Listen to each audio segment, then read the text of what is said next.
I'd like to welcome you to our City Council meeting this September the 8th, 2022.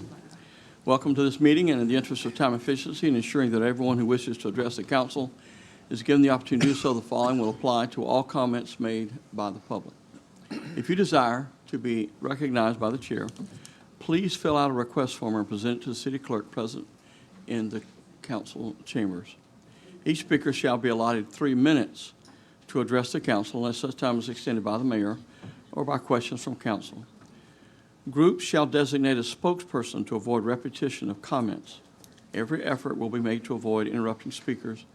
Thank you for participating in your city government. We ask that you please silence all electronic devices. With that, I call this council meeting to order.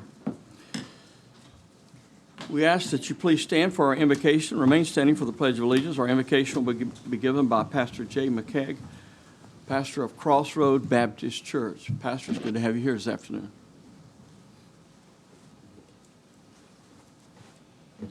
Please join me in prayer. Father God, we thank you for the privilege that we have to meet together. We thank you, Father, for the gift of civil government and the ability to govern our own affairs. Father, we just pray that everything that is done here will be done rightly and in order with your peace and your joy. Father, let each person strive to understand each other. Father, help us to work together to make our community better than it ever has been before. We thank you, Father, for those men and women who have stepped out to be leaders in our community. We pray, Father, that you give them the wisdom that they need to make good and right decisions. For it's in Jesus' name we pray. Amen. If you'll please remain standing for just a moment of silence. This coming Sunday will be the 21st anniversary of the 9/11 attack, and we would like to just have a moment of silence, please.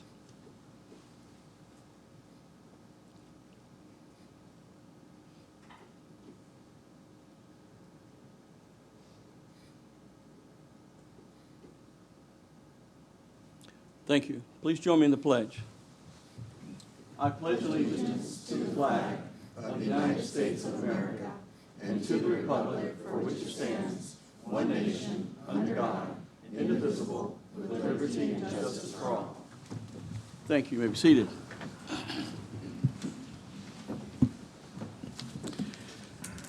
Madam Clerk, will you please call the roll? Mayor Blackwell? Here. Deputy Mayor Matheny? Here. Councilmember Urban? Here. Councilmember Askew? Here. Councilmember Trace? Here.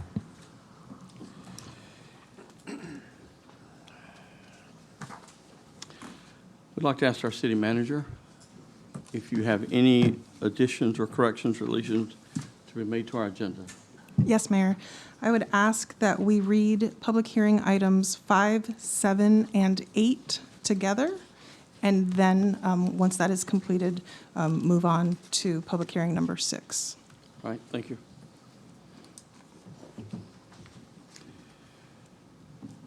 At this time, we have a very important presentation by Patricia Burke, who is, I assume, the director or president of the Florida Association of City Clerks, and this is to recognize a very special retirement.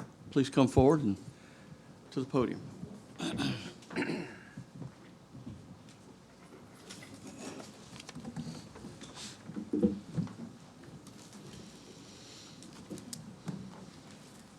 Would you care to join me, or would you like to stay there? Are the other clerks here? Yes, please. I was going to introduce them. Okay. Get ahead of you. Okay. Good evening, Mayor Blackwell, Deputy Mayor Mahaney, members of the City Council, staff, and all those in attendance. My name is Patricia Burke, and I am the Vice President of the Florida Association of City Clerks, the Town Clerk for the Town of Palm Shores, and the co-chair for the Professional Education Committee and a member of the Florida Education Task Force. It is with great pleasure that I appear here this evening to congratulate Linda Jaworski, Master Municipal Clerk, on her retirement. Linda received her Certified Municipal Clerk designation in 2004, but that wasn't enough for Linda. She received her Master Municipal Clerk certification in 2013. Linda, I know that you have served the City of St. Cloud with dedication and professionalism over the years. I am sure your journey as a city clerk has been filled with challenges and rewards, but because of your dedicated service, nothing would get in the way of the task at hand. Your replacement will have some very large shoes to fill. I commend you for your 15 years of municipal service. I know it takes hard work and perseverance, but you manage it both with grace and integrity. I know you are looking forward to your well-deserved retirement, and I hope you have some wonderful and exciting adventures planned. At this time, I would like to take a moment to read Florida Association of City Clerks Resolution Number 2252. A resolution of the Florida Association of City Clerks expressing appreciation and gratitude for the many years of service and dedication of City Clerk Linda P. Jaworski, MMC, CPM, City of St. Cloud, Florida. Whereas Linda P. Jaworski has diligently served the City of St. Cloud for 15 years and held herself to the highest standards, giving much more to the city than she received. And whereas Linda P. Jaworski was a valued member of the Florida Association of City Clerks since May 21, 2001, and thereafter received her CMC designation on January 31st, 2004, and her MMC designation on September 4th, 2013. Whereas Linda P. Jaworski has carried out the duties and responsibilities in her capacity to the best of her abilities, utilizing and sharing her knowledge and expertise, which was enhanced by her participation in FACC through its conferences and educational seminars. Now, therefore, be it resolved by the Florida Association of City Clerks that 1, Section 1, the Florida Association of City Clerks offers its sincere appreciation and extends best wishes on its behalf of the members to Linda P. Jaworski in recognition of her retirement after years of dedicated service and professionalism in representing the office of City Clerk for the City of St. Cloud. Section 2. This resolution shall take effect immediately upon adoption and authentication by the signatures of the President and President-elect of the Florida Association of City Clerks. Presented this 8th day of September, 2022. Cheryl P. Mooney, President. Angela Guy, Vice President. President-elect. Also with me this evening was Tracy Howe from the City of Claremont and Linda Hensel from the City of Kissimmee. Linda? It is my honor to wish you a very blessed and happy retirement. Thank you so much.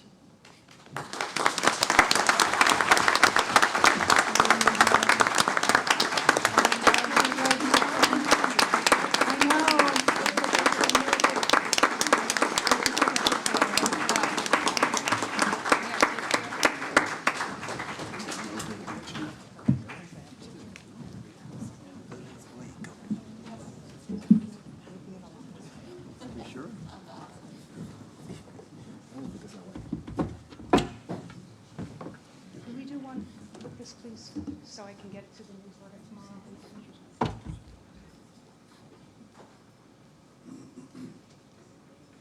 Thank you so much.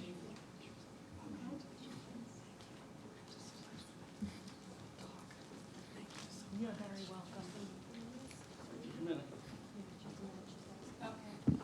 Linda has been a rock for the City of St. Cloud for 15 years. Of course, she started here when she was only 6.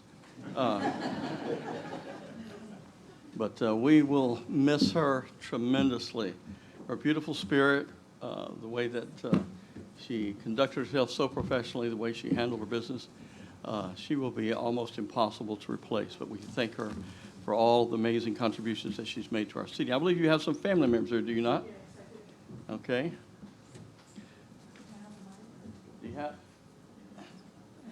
Do you want to say something? Of course you do.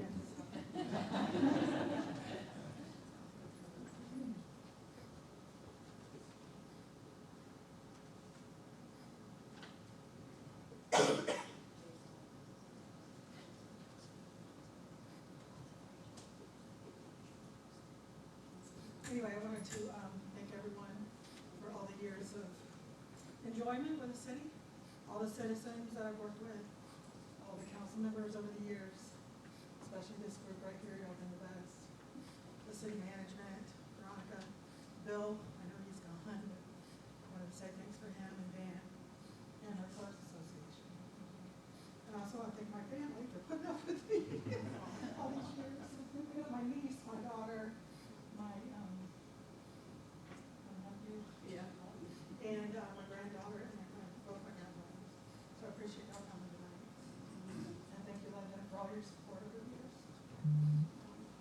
Could you remain standing there long enough for us to gather around you and get a picture. Okay, I'll stand for y'all. There, just right here. Okay, you guys, scoot in here, okay?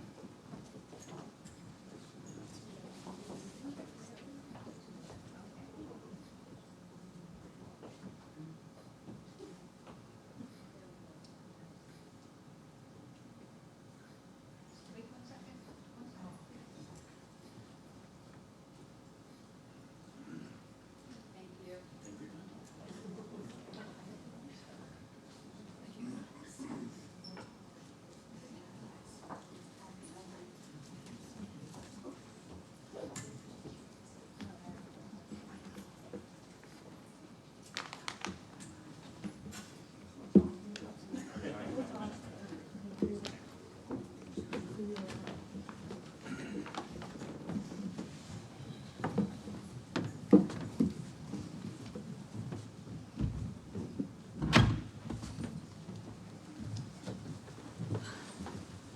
At this time, we have a presentation for the Employee of the Month, Kevin Fulger.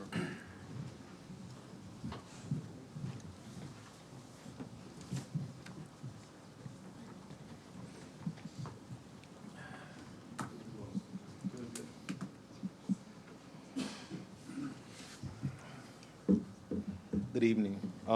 Tonight, we're here to congratulate Gary Munez for being selected as Employee of the Month. Would you please come on up?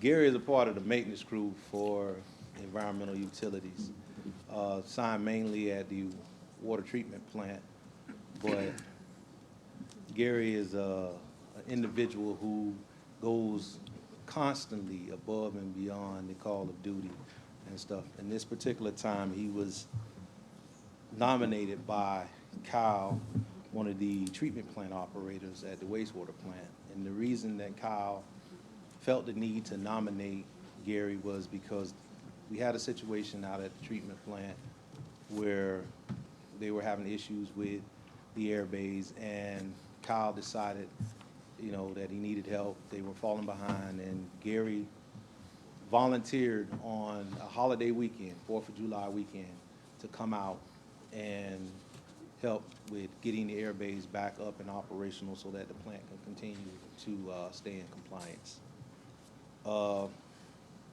Gary is a perfect model of what, you know, an employee of the city is, as far as, you know, taking that extra step, even when he didn't have to. When he could have just been home with his family, he decided to leave his family and come out. So with that, thank you, Gary. And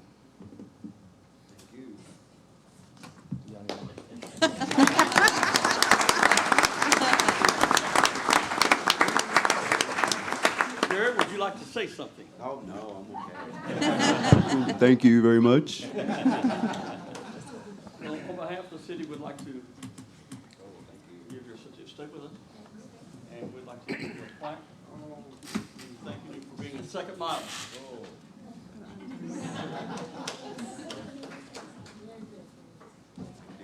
Thank you very much. Thanks so much, man.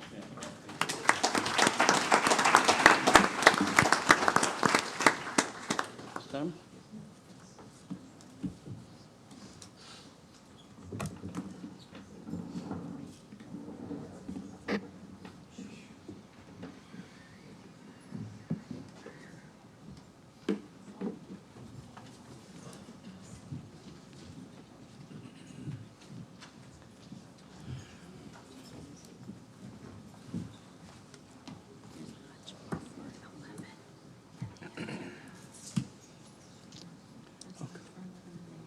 Okay, put it, okay.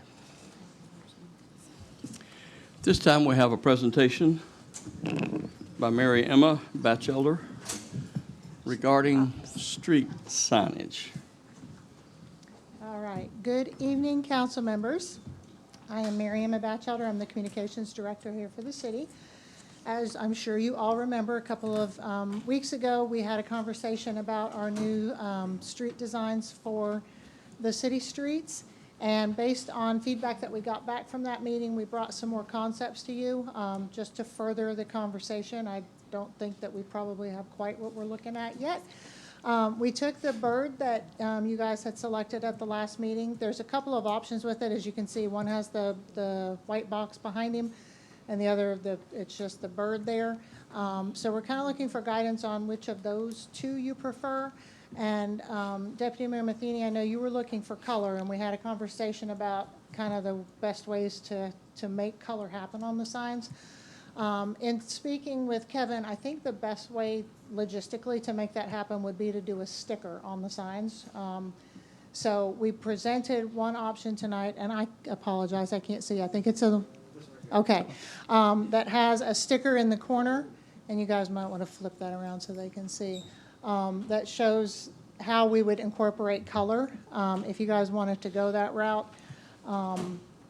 So we wanted to bring these forward to further the conversation, see kind of what your thoughts are. If we're heading the right direction, if you want to go a completely different direction. This sticker, by the way, is not an actual sticker that would be there. This is just one that we could get done. Creative Printing was nice enough to print one for me quickly today for free, by the way. But an actual sticker would, of course, have to be weather resistant, suitable for outdoors, and probably reflective as well. So just wanted to bring these out, see what your thoughts are, and then we can talk about costs and so forth, depending on how you guys would like to proceed. Would anyone on the council like to speak to this item? Surprise, surprise. Matheny, Councilmember Matheny. I like the blue one. Okay. If I was picking. I think somebody brought it up at the last meeting, was that this isn't the bird that's on our logo. Correct. So is that going to be added to the slate of buttons that we have? What we were trying to do with this was to make something that was in the same family as what's actually in the logo. We could absolutely recreate exactly what's in the logo, but we felt like on the signs it would be more obvious what it was if we went with something like this rather than that. But yes, having said that, we would, if we went with that design, we could incorporate that into then being one of the approved tiles that we use in the city logo as well. That's it. Yeah. That's it. I don't know. I like the blue one, but I'd want to see what the rest of the council thinks. And I think it would maybe be neat moving forward if there was a different tile per part of the city, maybe, because we keep talking about creating like zones of the city. So like the downtown has the bird and, other areas. I don't know. But my preference is the blue sign. Mr. Urban, you have a preference? I would agree with Deputy Mayor Matheny. I like the blue sign as well. Mr. Askew? That would be blue for me. As long as it reflects, like I don't. I'm an engineer. You don't want my thoughts on colored palettes and all that. We can ask the audience. Well, that'd be interesting. Oh, can we flip? Why don't you turn those around? Can we have a vote? I like the bird. Kind of looks like a traveling bird on our streets. Can everybody see those signs? Can you hold them up?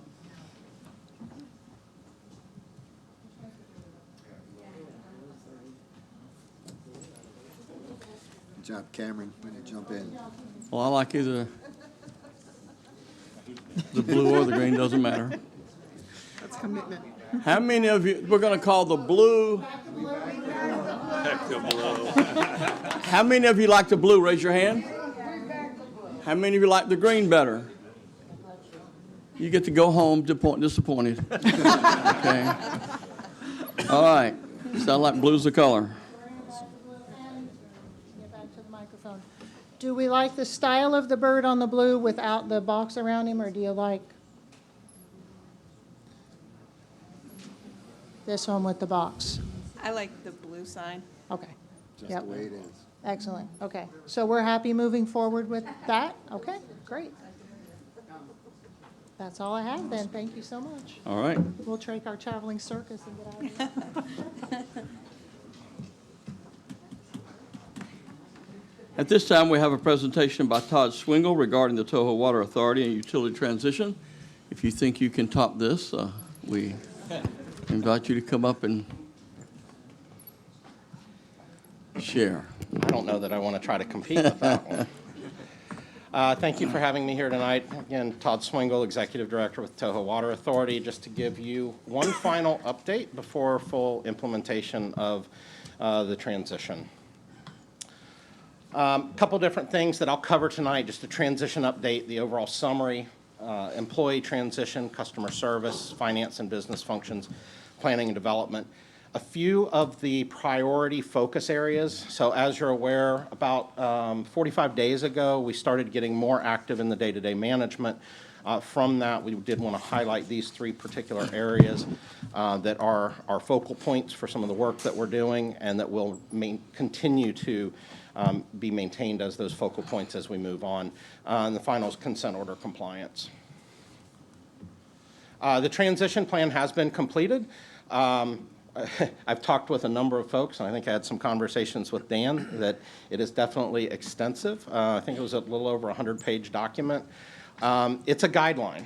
So part of this entire transition is that we are forming a partnership.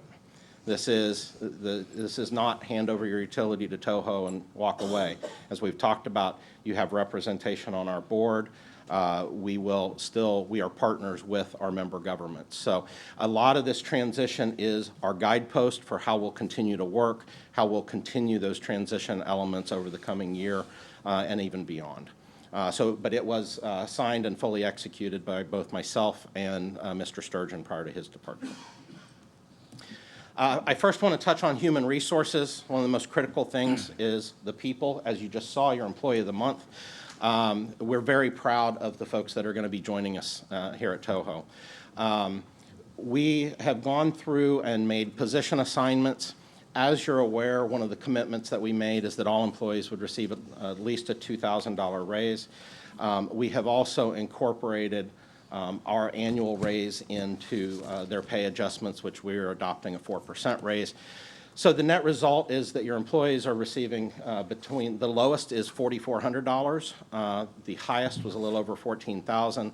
The average at about $7,000. That equates to somewhere between 9% and 34%, with the average being 17%. We have gone through and met with all of the employees. We held benefits discussions, got those signed up. So I think that's been a very good process, and we've received great response from the employees so far. We also, Toho, to help match and provide equity across all employees, Toho has adopted a vacation leave policy that very similarly matches the city. It's another example of where we're able to be pretty nimble and move quickly. So we now have a consolidated leave policy that looks very much like what the city employees had, that our employees will enjoy as well. Customer service, the new rates have been loaded and tested. We have begun a customer information program. General communications going out. In fact, there were postcards going out this week, just welcoming folks to Toho with a QR code that points to websites, give some of that information. We are also doing direct customer communications. As I've talked to you, one of the things is for where we have folks that are using a fair bit of irrigation, there are potential rate impacts in those user categories. So we have done direct mailers to those customers, and then the very highest use of those customers, we're making personalized connections as well. Also, we have, for some of your large 2-inch and larger meters, we have some additional conservation programs. We're continuing to work with those customers on those, of moving them over to those conservation rate programs. And that actually gives some additional rate benefit. If they have larger irrigation area, they're given credit for using water efficiently on that area. We've got a bill template developed. We've successfully worked as the Toho and St. Cloud team to do a server upgrade to get your servers current on your customer information system. Now, and then we are working for a final billing integration system target here over the next year. That requires upgrades in our customer information system and then merging of the two systems. So that will take about a year. Finance and development. I am happy to report we also secured our bank note to pay off your debt. We went out for a a bank note. There was not enough time to do a more traditional bond, so what we've done is a 4-year interest-only note. I talked to you previously about financial strength. One of the things I'm sure you've been reading in the news is about interest rates and where they've been going. Once again, I think our strength is demonstrated. We secured a 2.64% rate for paying off that $30 million in debt. We do intend, that's a 4-year note, we do intend during that time period, we will have additional bond issues for our capital program, so we'll take out the debt from our side and take out that bank note at a later date. But from your side, it will be paid off right here after the 1st of October. Then our folks are also working together with vendor transitions, the financial transitions, final payroll. On the planning and development side, you have a few items on tonight, including the land development code modifications, so referring to our standards so that we can implement those, and the teams are also working on merging of those standards as well, which we expect to be complete here in the next month or so. So, as I mentioned, we have been working through, and there's a couple things we want to touch on that are the most critical issues. As we talked about in the integration discussions, water quality and water treatment plant 4 is one of those. We still have, and we have seen in recent weeks, some complaints on water quality, so the water quality issues in the distribution system are continuing to persist. We are going to be focused on a couple different things in order to get that, to address those challenges. You're aware that we're doing unidirectional flushing. We will continue that. That's an essential part of managing a system. It is noteworthy, though, that when that unidirectional flushing occurs, it can stir up materials, and you can see additional disruption in that flushing area. But that's something that we'll continue to communicate. Other pieces that we've noted, though, as well, is that there are certain areas where you have some older piping systems, ductile iron and metal piping systems, and we've seen some complaints that are unrelated to any of the water treatment plant 4 issues, and so that's another piece for us to focus. And the final is on performance management within the water treatment plant. So some immediate steps that we're taking, we've put filters on at the actual plant so that we can just monitor overall water quality from the plant. We do see some discoloration in those filters, which indicates that we've got additional improvements that we think are necessary at that plant. We have, however, moved forward with putting the ground storage tanks, which are called GSTs, on accelerated cleaning programs. We've already completed a cleaning of those and are planning on cleaning of those once a quarter. We will be creating a dedicated site where we can both provide information about the actions that we're taking to address the continual improvement of the water quality, but that also is a mechanism for people to report any concerns to us. And we do definitely encourage that so that we have that feedback so that we can know where to focus our energies. And then the final is launch of that water treatment plant 4 upgrade project. There was a recent PLC malfunction event. You just heard, I think it was great to see employees and the mechanics here. We, both Toho and St. Cloud, have great employees that do respond during all kinds of events. There was a recent PLC malfunction event. PLCs are programmable logic controllers, or the computers that run things. There was an event where there was a failure on one of those. We're not sure exactly what the failure was. It may have been lightning or power surge related, but both teams pulled together. There was no interruption of service on the plant, placed everything into anything that needed to be into manual operations and continued to move forward. We are looking at design modifications to pull some of that electrical equipment and controls out of that polisher area where it could be subjected to any sort of flooding. In the short term, additional steps that we're taking, we've already retained a consultant to look at design modifications and management of our actions related to water quality management within the system. In the short term, a couple of things that we are looking at is limiting the overall use and load on the MIX system. In general, any time that you force a process to work harder, it's more challenging. So we are doing blending studies. We're doing water quality evaluation studies to see if we're able to reduce some of the load on that facility. We're looking at enhancing some of the filtration system performance. We don't know exactly what that may look like. It could be some media adjustments within those polishers. It could be additional filters that we may consider adding as well. And then also looking at process modifications using some of the existing equipment. There are other treatment technologies such as carbon and more traditional ion exchange that may be viable at this plant location. And we are already, as part of the consulting contract that we've issued, we're launching those pilot tests already. In the long term, we do plan on a water treatment plant 4 expansion, which would then include supplemental or alternative filtration options and potential process modifications. In addition to an R&R program, which is renewal and replacement, to replace metallic pipes throughout the distribution system.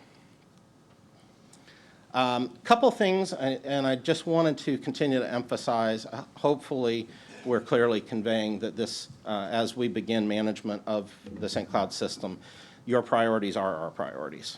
So we are in the process of upgrading our strategic plan, and the draft, which is under our successful growth element, is one of those sub-items is effectively integrating the St. Cloud utilities with the TOHO system, and one of the specific action goals on there is a water quality improvement plan and executing on that plan.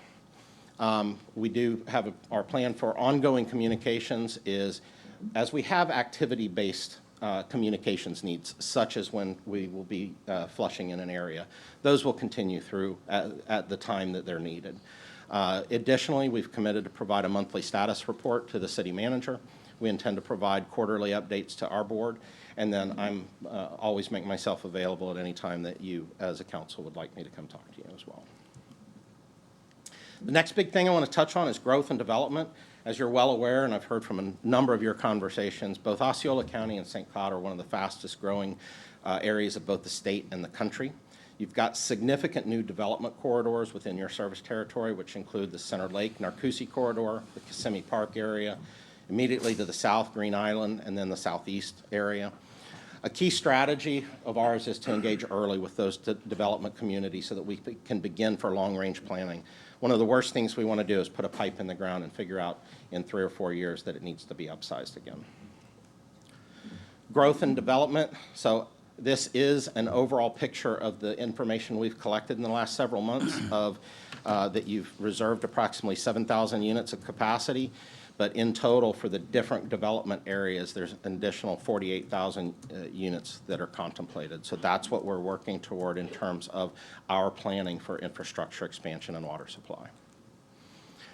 One thing that is one of the biggest challenges, and this is a little bit of a challenging curve, but you can look over time, and this is Osceola as a whole. So this is a combination of both TOHO and St. Cloud data. That yellow line in the middle, which is right at about 6,000 connections per year, is the combined TOHO and St. Cloud historic peak, which was in the last year or two. That big peak that you see up to the top is current developer projections. You can see that there's an anticipation that that development would come at a much faster pace than has historically been realized, even in some of the most recent years. The other lines, and I apologize, the green line's not real visible, but those are the range of Bieber projections. The lower is the Bieber medium, the upper is Bieber high. As an engineer and as just having watched growth, my personal belief is that those are going to tend to be flatter or actually increase over time. But the real big challenge is that an expectation that the actual connection rate of homes is going to more than double in the next 2 years, we don't believe is realistic. So one of the things that we're working with is with the development community to make sure that we're pairing up actual anticipated growth rates on a time basis with the infrastructure improvements that are needed to meet those demands. This is the same type of curve that is broken out for St. Cloud. That red line across that's a horizontal red line represents the maximum that you've seen in connection rates, which is about 2,300. But again, you can see just purely based upon some of the projections we've received, that shows those rising to as much as 6,000 in the next 2 or so years. Again, we do expect the growth to materialize, but most likely to materialize over a slightly longer period. One of the challenges is the infrastructure is not in place and cannot be put in place to meet that type of growth numbers. but on a more realistic projection consistent with Bieber and even Bieber High. That's one of the things we're working to. So our objective is to right-size and phase utilities to meet growth needs, working with the development community to set those expectations of when infrastructure will be available, also coupled with projections that are more consistent with overall regional projections of growth. And then the final issue I want to just mention too is the Northeast pressure issues. As the city manager Sturgeon had shared with you, we had been asked to take a look at that Northeast pressure issues. You can see the whole series of lines that's shown as our pressure. Our target within our system and that we shoot for is 40 PSI or greater. You can see that there are some periods that dip below that. It's predominantly from very heavy irrigation use in that area. That area, all of the irrigation is fed with ultimately potable water that has been jumpered or connected to what can be future reuse lines, but that reuse is not currently available in that area. One of the big challenges is that the infrastructure needed to help support that, so the Northeast booster station, some of the water mains on Narcoossee Road aren't fully upsized yet. Those are 4 critical projects that we're moving forward with. As a more intermediate solution, we have worked with staff and the Water Management District, and we have implemented a revised irrigation schedule. So instead of having everyone irrigate over 4 days, we've spread that over 6 to help reduce some of those peaks.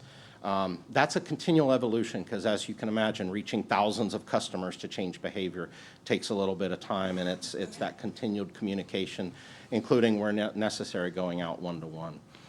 We have worked even with the highest users and where we see noncompliance with irrigation schedules and making direct contact.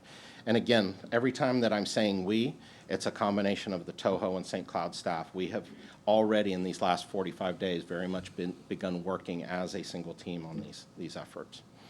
And then also expedited those 4 critical projects that I have mentioned. So those are already contracted and in design and underway moving forward. And they are highlighted here. So those 4 critical need projects to increase flow up into the Northeast include the Northeast Booster Station capacity increase. That is the facility that you see off of Rummel Road. And then 2 pipeline projects that are along Hickory Tree and Old Hickory Tree Road, and then an additional booster that would be along the Nolte Road area. Those take some time to put in. So even though they're already in design, we expect completion on those in the 2024 timeframe. So in addition, we're moving several other short-term projects forward.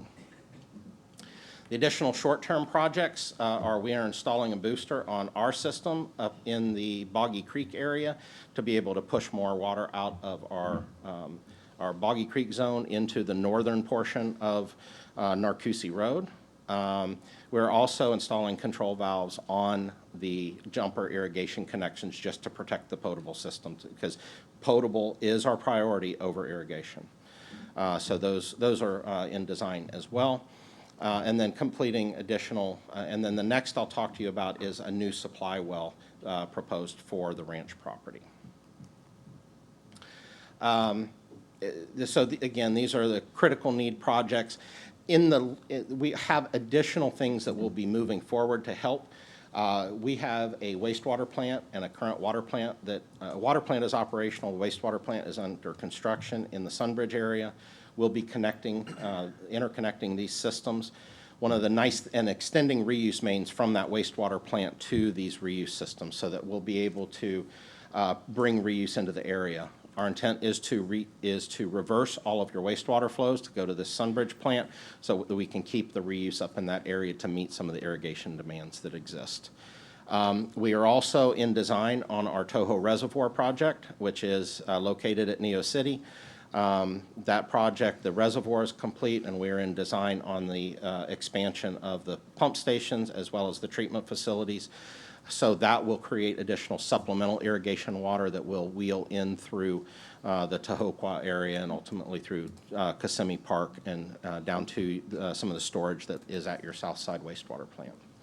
And then for, again, longer term, expanding the water treatment plant 4, which is coupled with some of the alternative water supply projects that we're bringing online. I mentioned the ranch supply well.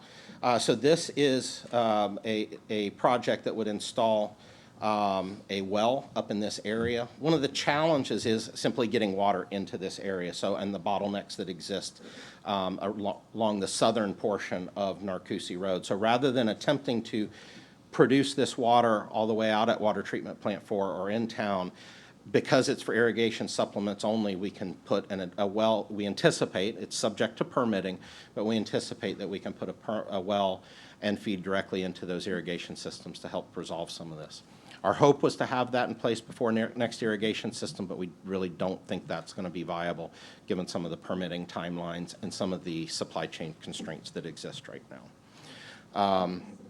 So again, but that's a pretty modest facility. I know when I presented to you before, there were definitely concerns about using the actual reservoir. We're not proposing that at this time.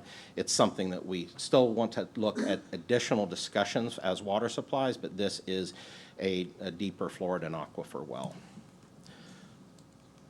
It would be located very up close to Rummel Road toward the western portion of the property. It does have some benefits in that we would need to improve driveways and access, which I think helps with some of the needs that you had for the construction, the trailer that's there for the caretaker. We are still working with finalizing this site plan, working with the city manager as well as some of your park staff to make sure that we are in a location that doesn't impede any of the uses of the property. Again, this is a pretty small, modest facility that is a pump and a well and our ability to chlorinate that water. And then the last thing that I wanted to cover is the engineering and planning consent order. As you're aware, you've entered into a consent order just for upgrades of some of the collection systems within the sewer system. That is on track. We've completed the Lake Shore facility evaluation, began the required manhole that's being done both through contracts issued through the city as well as the city staff helping it with a lot of some of the lateral work that's necessary. Gravity lining projects will be beginning in September, and the Lift Station 84 odor control system is procured, and we're working through expedited design and construction on that to meet the target startup deadlines of next summer. And then again, the quarterly reports are submitted to FDEP on time. So recap, transition focus, employees, customers, and financial matters. That's where really the three main things that we're focused on right now in terms of the pure transition activities. The infrastructure priorities that I highlighted, water quality issue resolution, the Narcoossee pressure and growth management, and then just overall infrastructure planning, project delivery, and then growth and development management.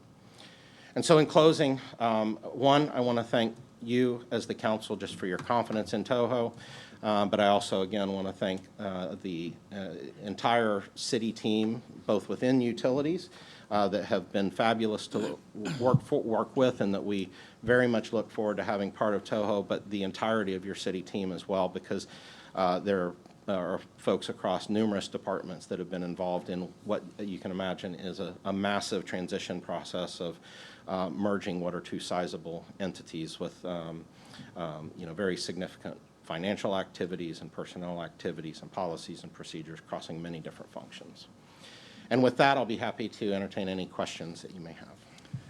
Well, we certainly appreciate all the amazing work that you guys have done. I've just been amazed at how quickly and how smoothly the integration of our two workforces has gone. I do have a question.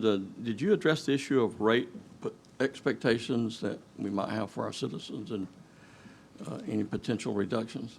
Yeah, I can cover that. So in our model, our rates are very much structured for the people using water and sewer for daily living. And so from that, transitioning to our rates, we expect that 73% of your customers will realize a rate reduction.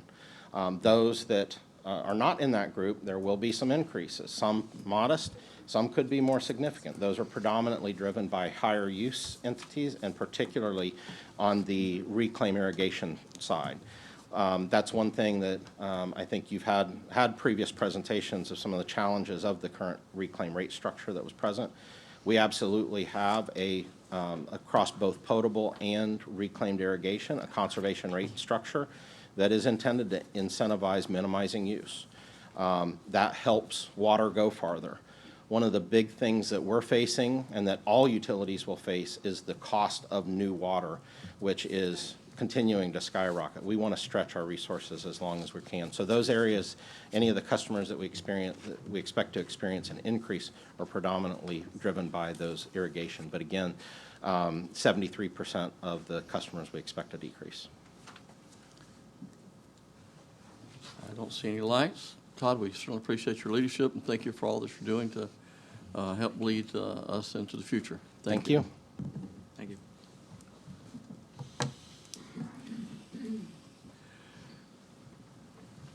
The next item on our agenda is our Citizens Forum. Any person who desires to comment on any item not on the agenda is provided this opportunity to address the City Council. Each person is requested to complete a signing form to be provided to the presiding officer prior to or as soon as is practical thereafter the person addresses the council. When you come forward, we ask that you please state your name and address for the record, and we will ask that you limit your comments to 3 minutes. I believe Bruce Rayner. Bruce Rayner, 213th Street, St. Cloud. You're done. We're over. Okay, cool. If Mrs. Dunklin would have called me back, I wouldn't be here tonight, but since she's failed to do so, maybe you can address that. I'm here to address your ordinance 95.29 that was done 20-something years ago, 3.18.1, the minimum off-street parking requirement.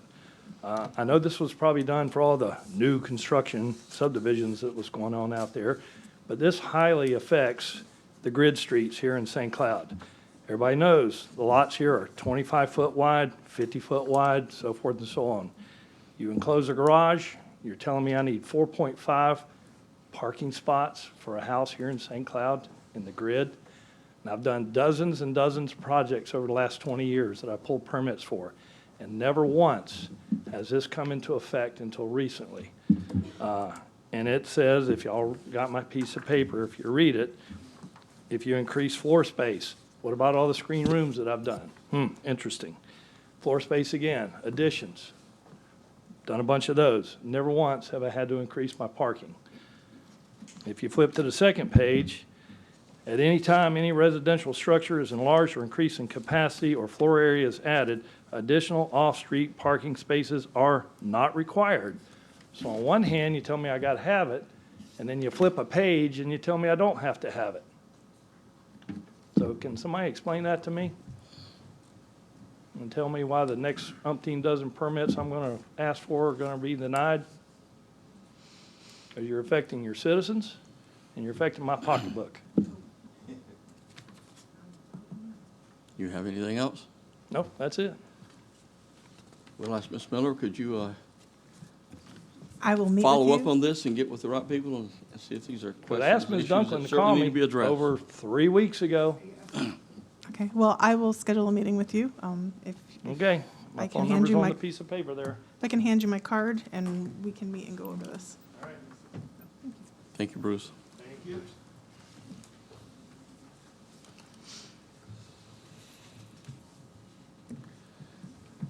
Kelly, I'm not sure I read his last name right. Comey? Oh, I'm sorry. Hey, everybody, I was here in March. Oh, I'm Kelly Comey of 3609 Bay Court. Thank you. I was here in March. We talked about a crosswalk. I believe I was working with Don Edwards at the time.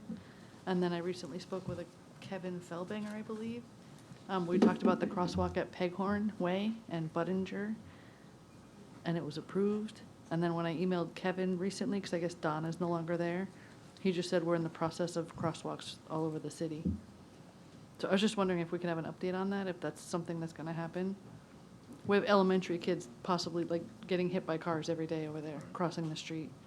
Today there was an altercation because we just asked somebody to slow down, and he stopped the car and tried to start a fight with parents who are on one side of the street and elementary children that are on the other side of the street trying to get to their parents, and they can't. while the cars are going 45 to 50 miles an hour on a 30-mile-an-hour road. So all I'm asking for is just this crosswalk where you can press the button, the lights go across the road, and it just notifies the vehicles that there are small children trying to come across the street, where there's a park, a skateboard park, the Little League fields, the elementary school. Do you have any other comments? No, I was just wondering if I can have an update on that. You guys approved it, and I've seen nothing. Nobody's responding to me. Do I you tried have to make any the other phone comments calls. at this point? Any other questions? Finish up. That's and then it. if- That's what I'm just requesting, a crosswalk. Mrs. Miller, can you follow up on this with the, and see? Yes, I will. Thank you.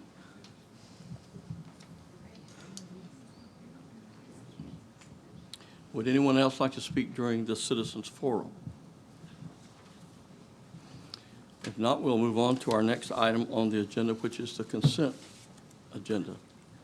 The next portion of tonight's meeting is the consent agenda, which contains items that have been determined to be routine and non-controversial. If anyone in the audience wishes to address a particular item on the consent agenda, now is the opportunity for you to do so. Additionally, if staff or members of the city council wish to speak on a consent item, they will be given the same opportunity.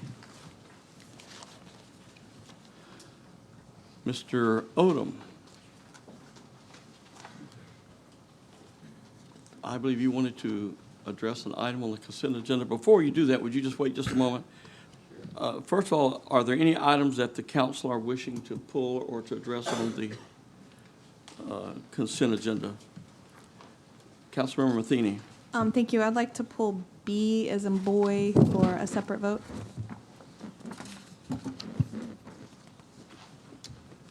Anyone else? If not, Mr. Odom, would you please step forward? And I believe you're wanting to address one of the consent items, item number R. Is that correct? Yes, sir. Good evening, everyone. State your name and address, please. My name is Augusta Odom. I'm the president of the Hopkins Park Community Watch. And I'm just here to address the finalizing of the Hopkins Park, you know, the building that we're trying to, the community center. And I'm just here to thank everyone for what y'all are doing. It's much needed, and we appreciate it. And I'm here to speak on behalf of the Hopkins Park community, and hopefully that it won't take 2 years to get it done. Amen? We understand. All right, thank you. God bless you. Thank you very much, Yes, sir. Mr. Odom.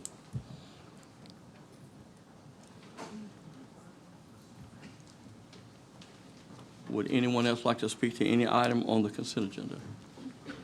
If not, we will then go to item B. And Councilmember Matheny, would you like to speak to this item? Yes, thank you. I wanted to pull this for a separate vote. I had a lot of conversation with staff when this, during my agenda review, and I understand the challenges that we have with storage of files and paperwork documents and the challenges of getting it scanned. I mean, I get all that stuff. The challenge I have with this project is just, the question I said is, isn't this the building we were potentially tearing down when we build the parking garage? And the answer is yes.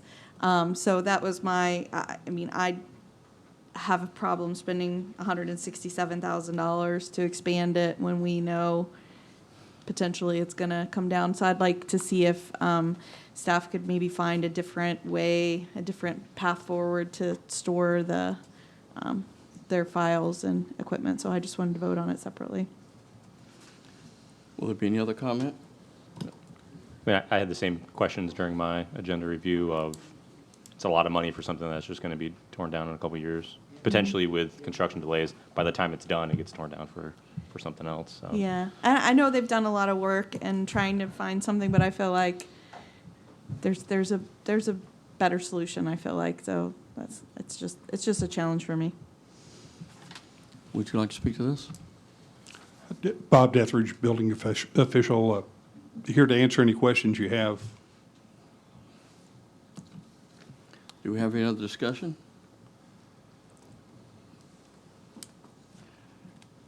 Madam Clerk, will you please call the roll on item number? I'll make a motion. I'll make I'm a sorry. motion to deny. A motion for denial on item number B. Second. We have a second from Councilmember Trace. Or was that Askew? Madam Clerk, will you please call the roll? Councilmember Askew. Aye. Councilmember Trace. Aye. Deputy Mayor Matheny. Aye. Councilmember Urban. Aye. Mayor Blackwell. Aye. Motion carries 5-0.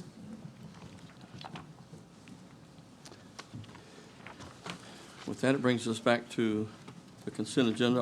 Is there any other discussion or questions? If not, I'll Motion. entertain a motion. Motion to approve. A motion from Councilmember Matheny for approval. I need a second. Second. Second from Councilmember Askew. Madam Clerk, please call the roll. Councilmember Trace. Aye. Deputy Mayor Matheny. Aye. Councilmember Urban. Aye. Councilmember Askew. Aye. Mayor Blackwell. Aye. Motion carries 5-0.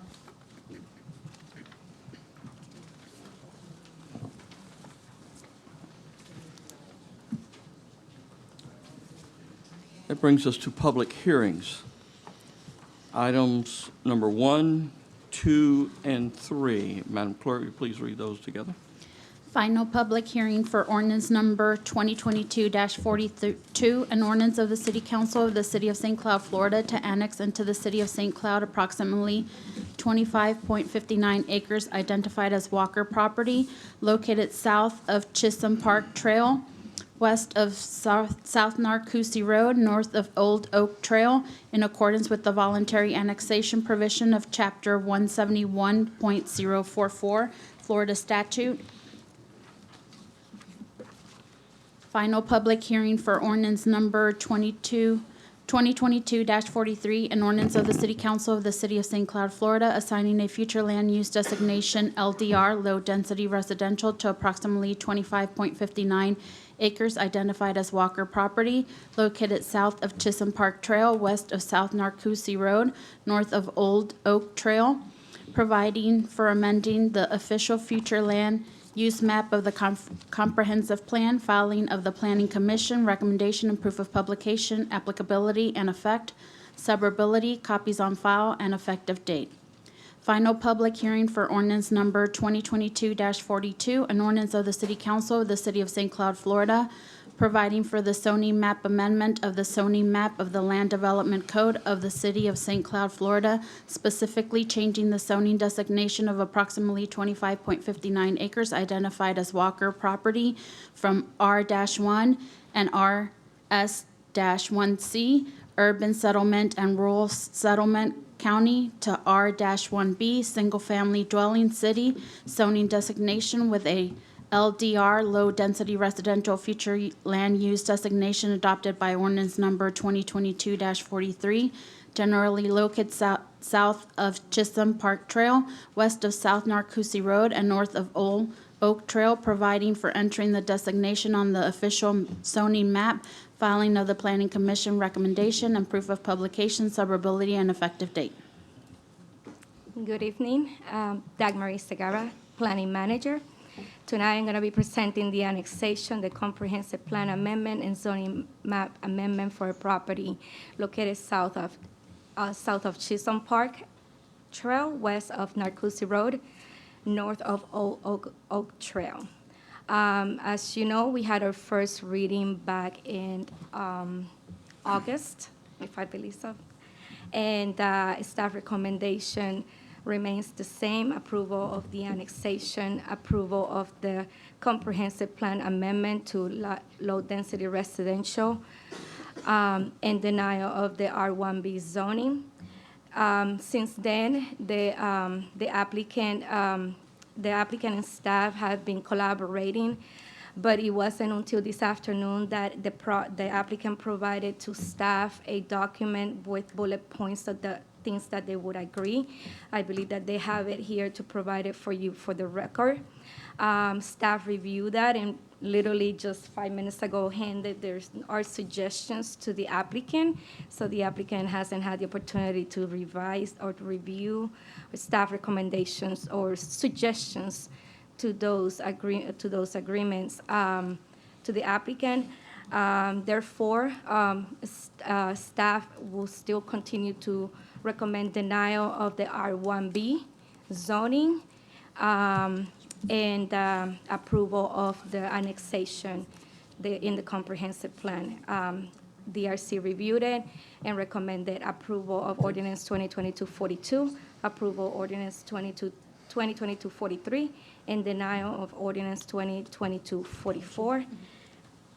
Planning Commission recommendation was a tie vote in regards to the rezoning.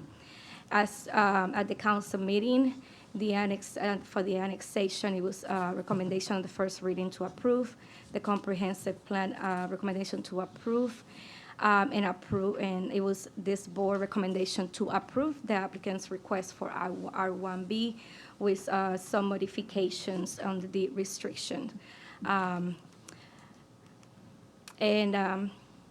This concludes my presentation. If the applicant is here, if you have to answer any questions you might have, and I'll be available to answer any questions as well.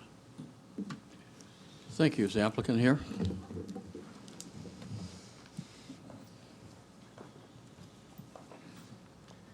Good evening, Mr. Mayor, council members. John Adams, R.J. Withden Associates, 316 Church Street, Kissimmee.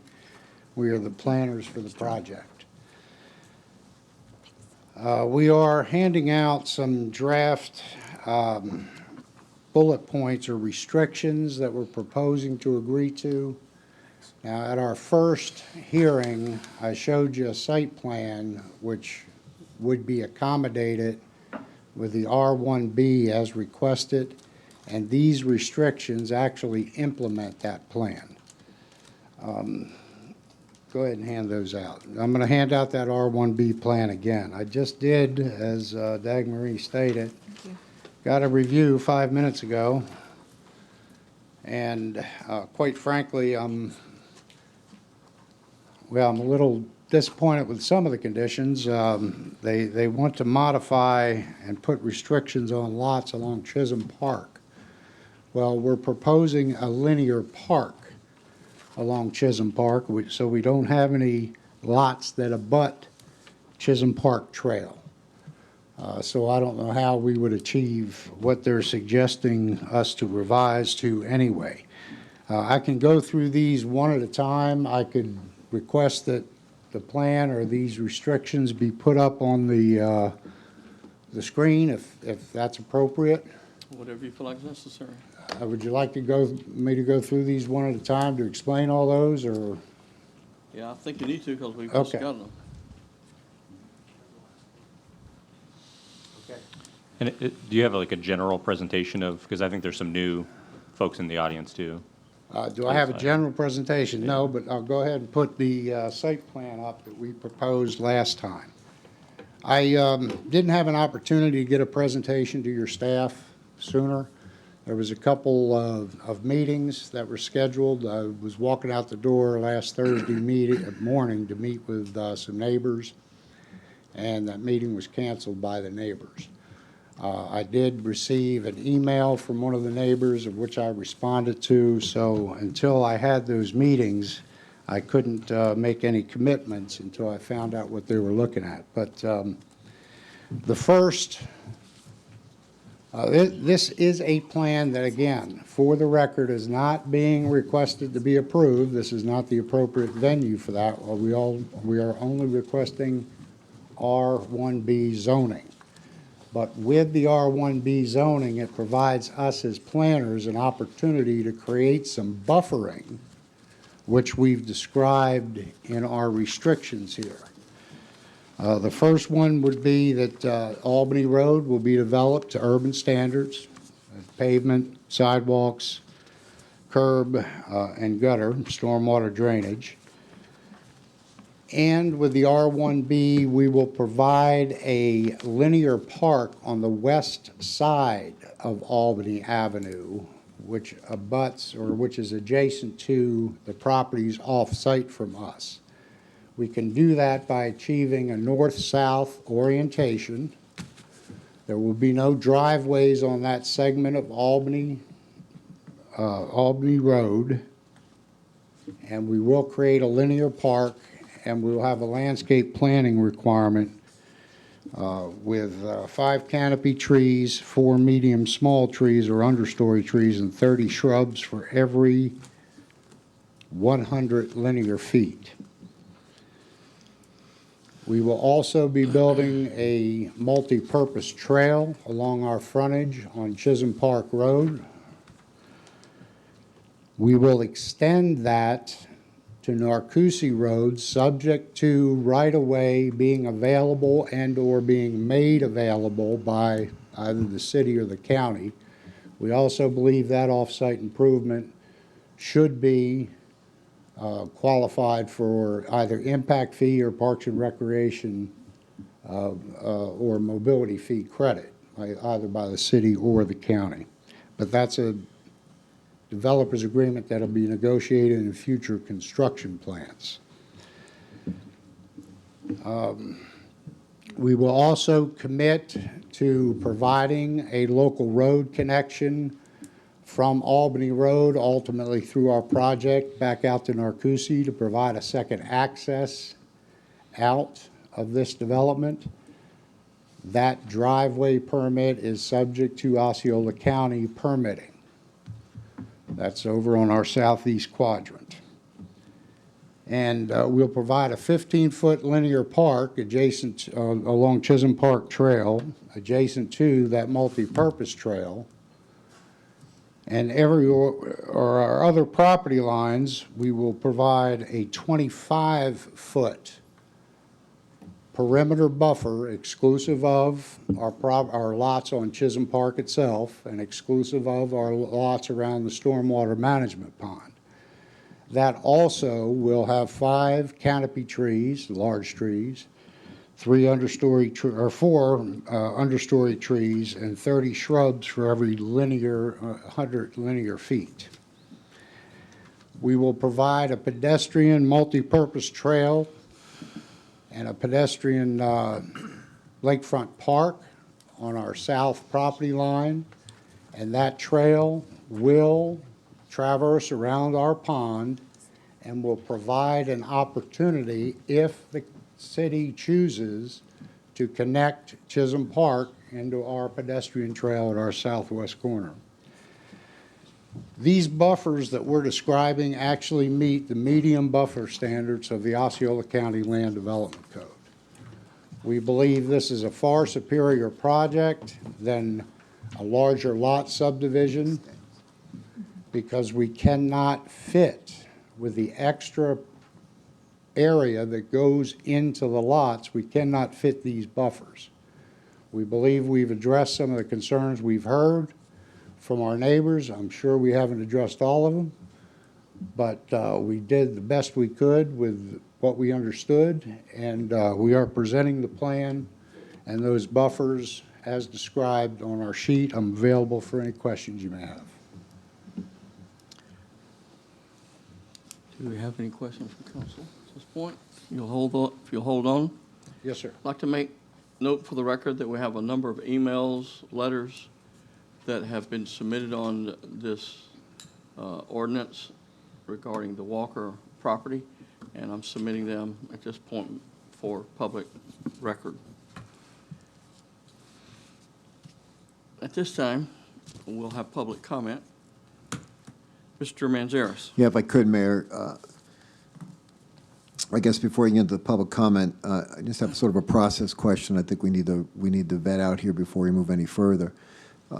Without commenting on any of the offered restrictions on the property, you have a annexation, you have a comp plan, and you have a zoning. So these are items that, as relates, at best related to the zoning piece. Right. If you're going to incorporate them into a final approval. There is a limited provision within the Land Development Code to allow for what's we call it a restrictive zoning, and a zone when you assign a zoning category to a property. However, I think given the detail of these bullet points that are in there, I don't think that was what is intended by the Land Development Code and the ability to add restrictive covenant restrictions on a zoning. So I'm a little concerned about if these restrictions are to be accepted, assuming that the developer and the council agrees with them, how that would be procedurally put into this approval. And I don't think you have in front of you the operative way of doing that with regard to the zoning piece. There are two ways to be able to address these kind of items. You could either enter into a separate developers agreement that would incorporate some of these improvements. Obviously, that developers agreement is not in front of you tonight, so you can't do that. Or you could it could be done as a planned unit of development, a PUD, which allows for basically negotiated restrictions that become part of the zoning for the particular development. That also is not in front of you tonight. So whether these restrictions are acceptable to the city council to approve the item, that's another issue. But if you do find them acceptable, I do not think you have the appropriate vehicle in front of you tonight to be able to approve them. On the third item, the zoning item. I understand. I think I understand. Would you like to speak to that? I'd like to try to, and I think I understand it as well. First of all, I do want to say that when we initially submitted this project to the city 6-7 months ago, we submitted as a PD. We had a pre-app with your staff. My client, after that pre-app, directed us to go to straight zoning because it was a rather awkward review. Now, it was different staff members involved at the time, but my client has no motivation to do a PD.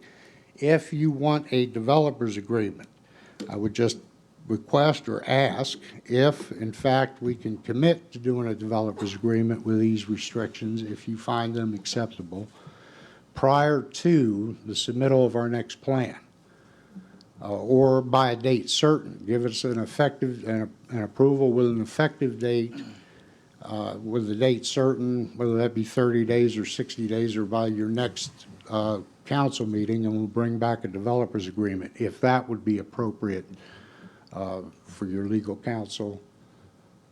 I would defer to him. Well, that's a call for the council because the developer's agreement would have to have specific terms. If it is a true developer's agreement, which in this case it probably wouldn't need to be, it would also have to go back in front of your Planning and Zoning Commission so before that's approved. But it's up to the council. You could do a zoning condition on a developer's agreement, but that's not going to grant any entitlements until the developer's agreement is done. So the problem with it is with the third item. Yes, sir. You have anything else you'd like to say at this point? At this point, no. I just reserve the right for rebuttal of any public comment. Can I receive public comment at this point? Yes, yes, sir. Betty Damke.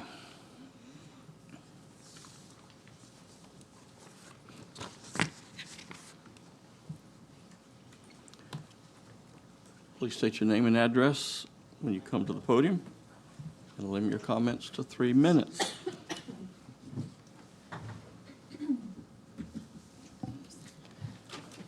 Thank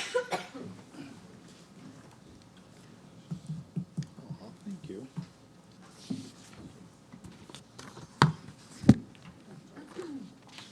Betty Damke, 4776 Hidden Heights Trail.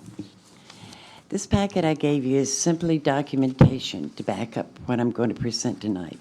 And I'm here representing our Narcoossee community for many of the items. And rather than getting up and speaking to each one, I want to address just a few things that should be applied to each one of the ordinances that are coming up, not just the Walker property, but others.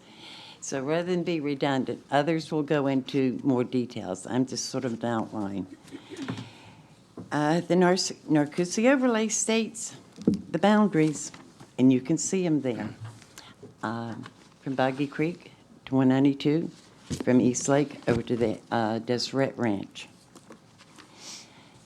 Within those contexts, new developments should be compatible to the existing surrounding home sites. This is something that's been neglected more than too many times. And the county has approved larger lots with an LDR LDR zoning. The IE is Sunbridge, which you can see in your packet.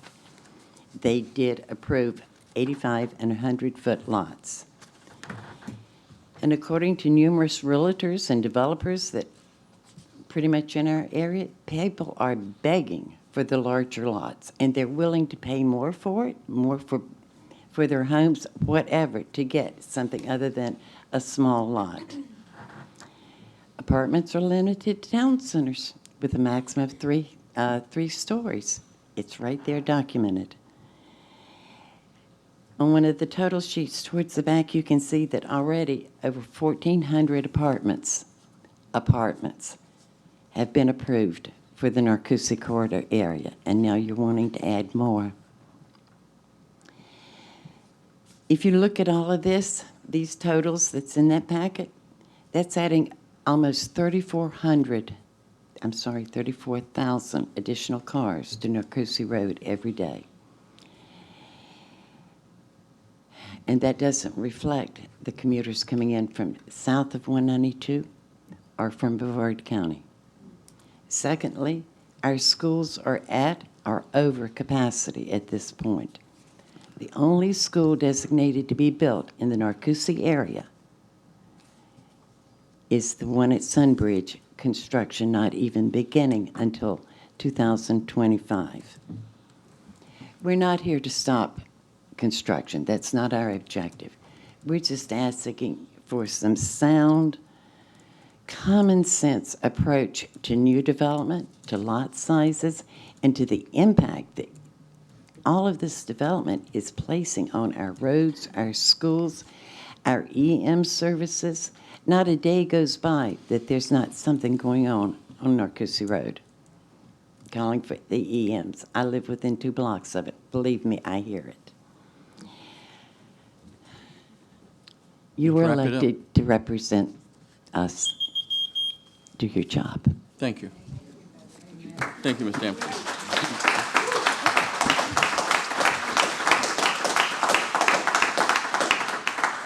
I ask that there be no applause. It's inappropriate. I'm going to let all of you speak, but please, let's remain the decorum of our room. Kristen Nuzzo, is that correct?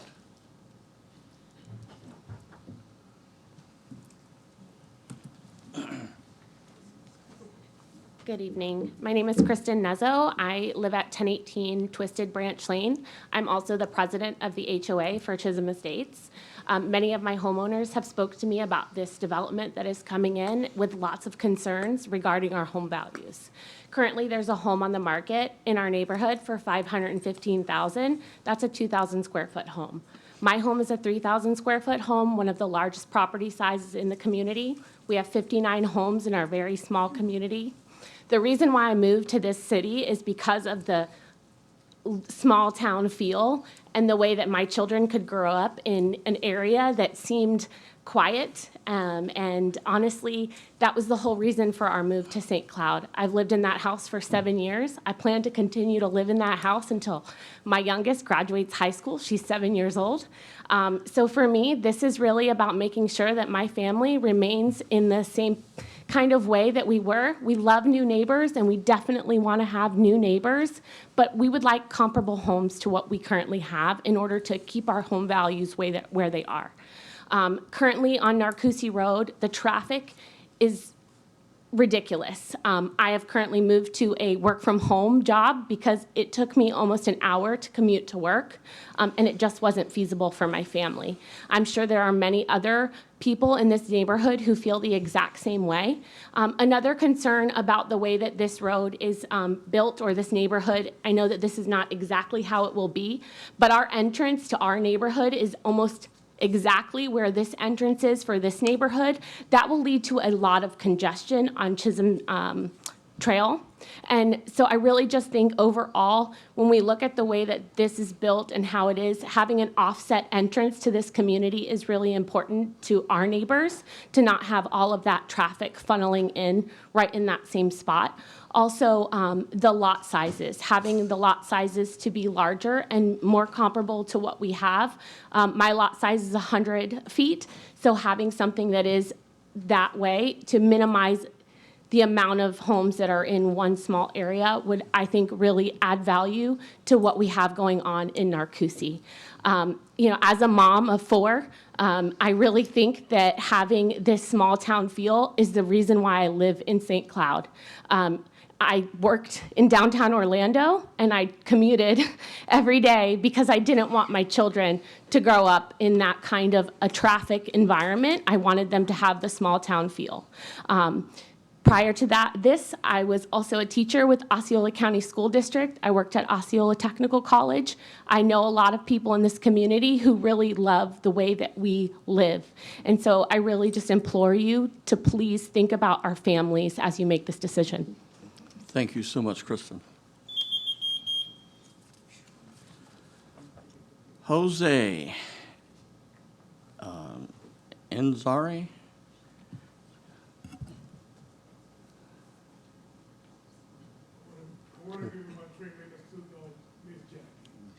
Sir, you need to come to the podium. I don't need speaking from the, are you going to speak or not? Okay, thank you. Sandra Jennings. Please state your name and address, Sandra. Sandra Jennings, address 1135 Albany Avenue, St. Cloud, Florida, 34771. And I'd like to point out that the Walker property has 2 sides of their property, has direct access. One side to Narcoossee Road, the other side direct access of 540 feet on Chisholm Park Trail. And the access on Narcoossee Road is approximately 110 feet.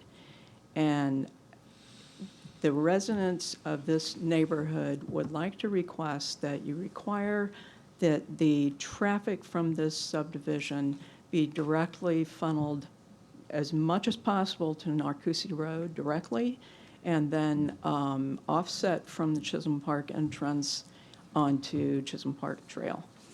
I'd like to point out that Chisholm Park Trail at this point is the only access for any of the neighbors in this neighborhood to exit the neighborhood.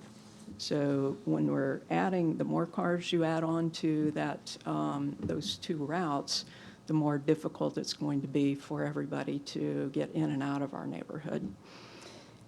And I'd also require that the developer to only use his own property for access during the site work and construction of homes in the development. There's 2 turnaround points in both directions, one on Narcoossee Road, both on the northbound side and the southbound side, if any of those construction vehicles need turnaround to be able to go north or southbound on Narcoossee Road. And I'd like to point out that, just as an example, Waterside Vista subdivision on the north side of Narcoossee Road as an example of how construction vehicles can access a property. And I would also like to stress that Chisholm Park Trail is the only access point for all of the residents in Chisholm Estates. So the more traffic, again, that we put on Chisholm Park Trail, the more difficult it is for everybody. And I'd also like to stress that it is very important to the citizens of the area to maintain the compatibility with the current surrounding neighborhood. And we'd request that you would require the developer to construct a wall around the entire subdivision, similar to the nearby Chisholm Estates subdivision. And this can be either a brick or a concrete or a stone construction wall. And I'd like to thank you for considering the citizens' concerns regarding the Walker property development. Thank you. Thank you, Sandra. Brian Bennett.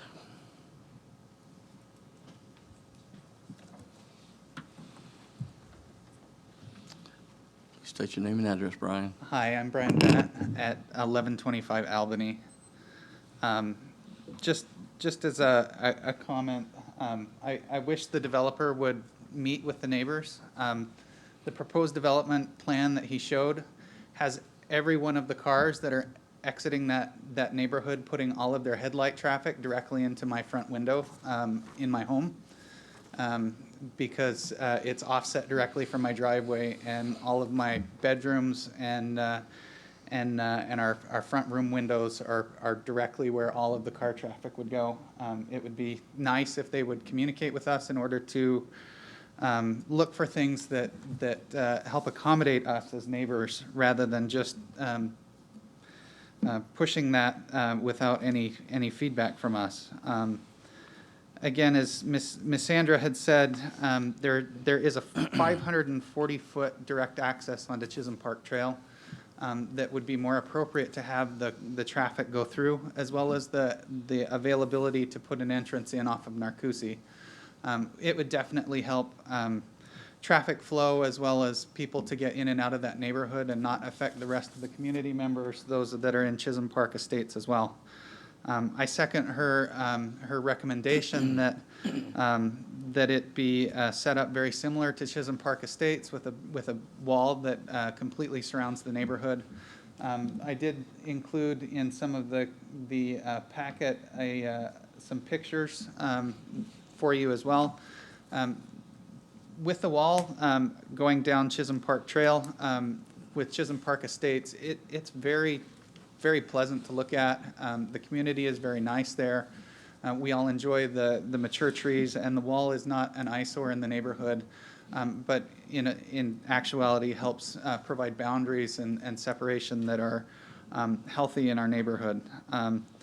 Again, we're not opposed to new construction. We just want it to be done the right way. We want it to be done with consideration for the existing community members. A park with a 15-foot width on it is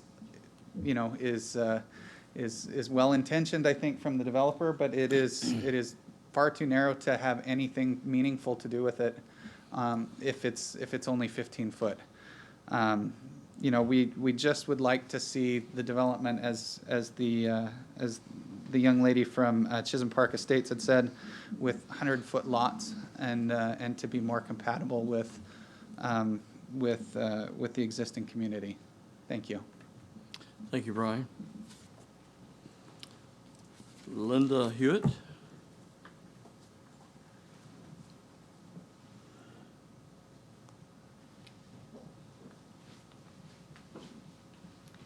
Good evening.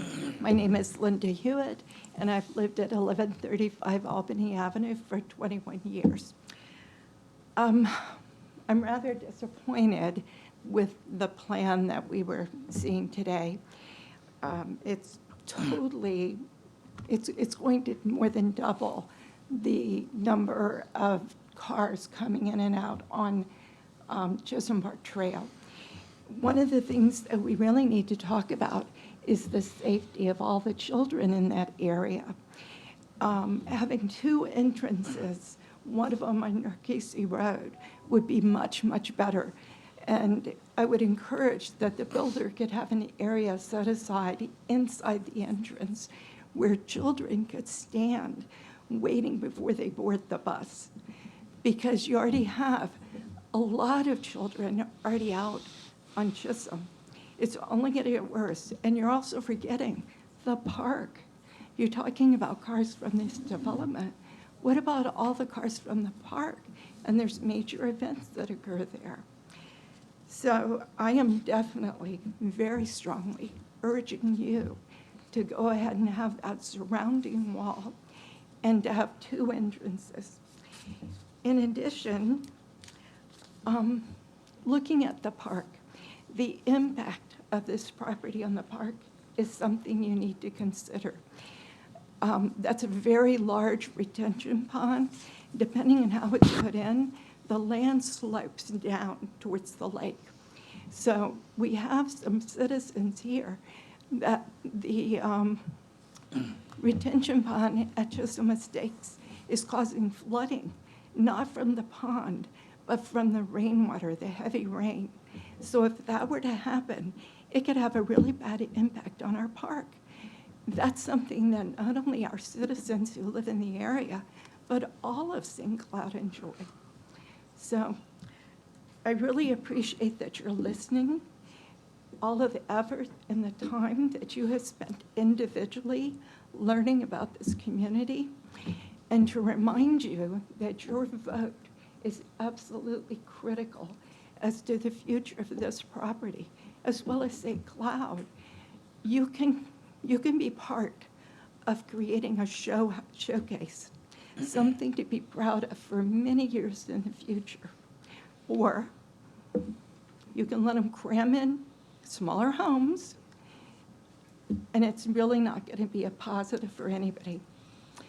Thank you very, very much. Thank you, Linda.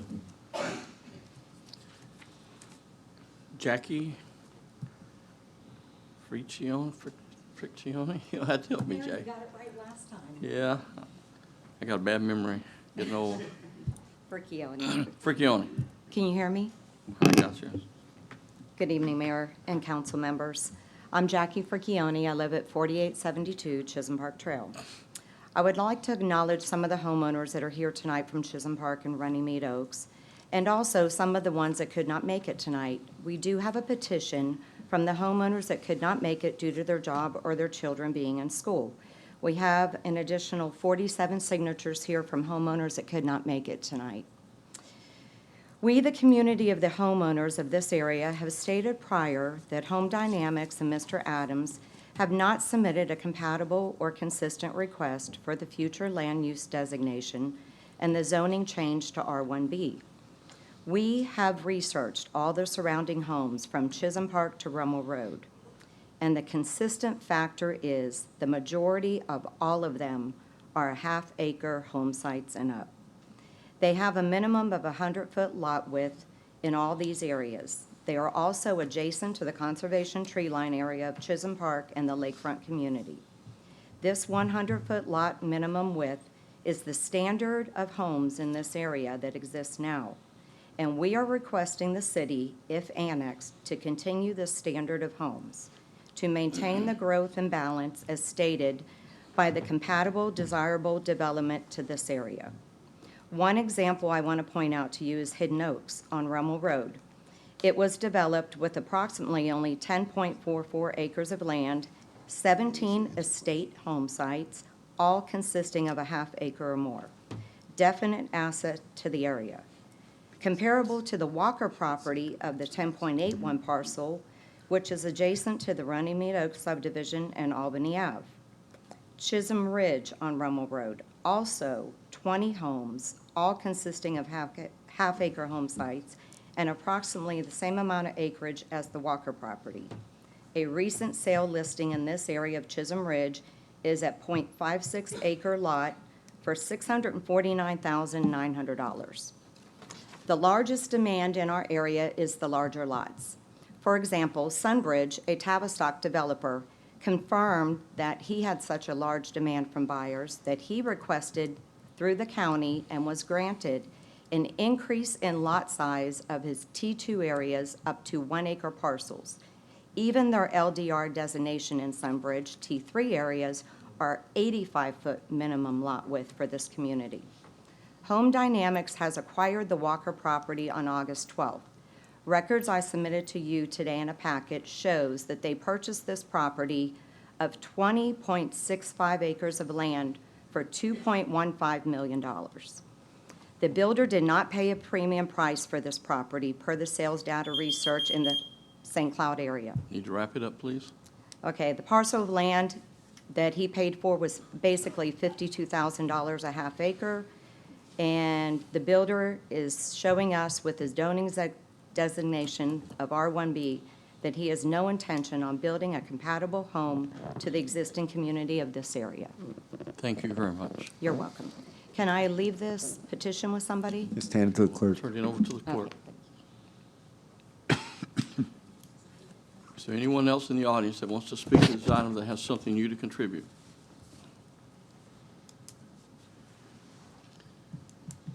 If not, we'll ask the applicant if he would like to respond to the concerns that were raised. Yes, thank you, Mr. Mayor. Just want to clarify a couple of comments. First by Ms. Damke. She mentioned the Narcousie overlay. It is our position as professional planners that have vast experience in the Narcousie overlay with Osceola County.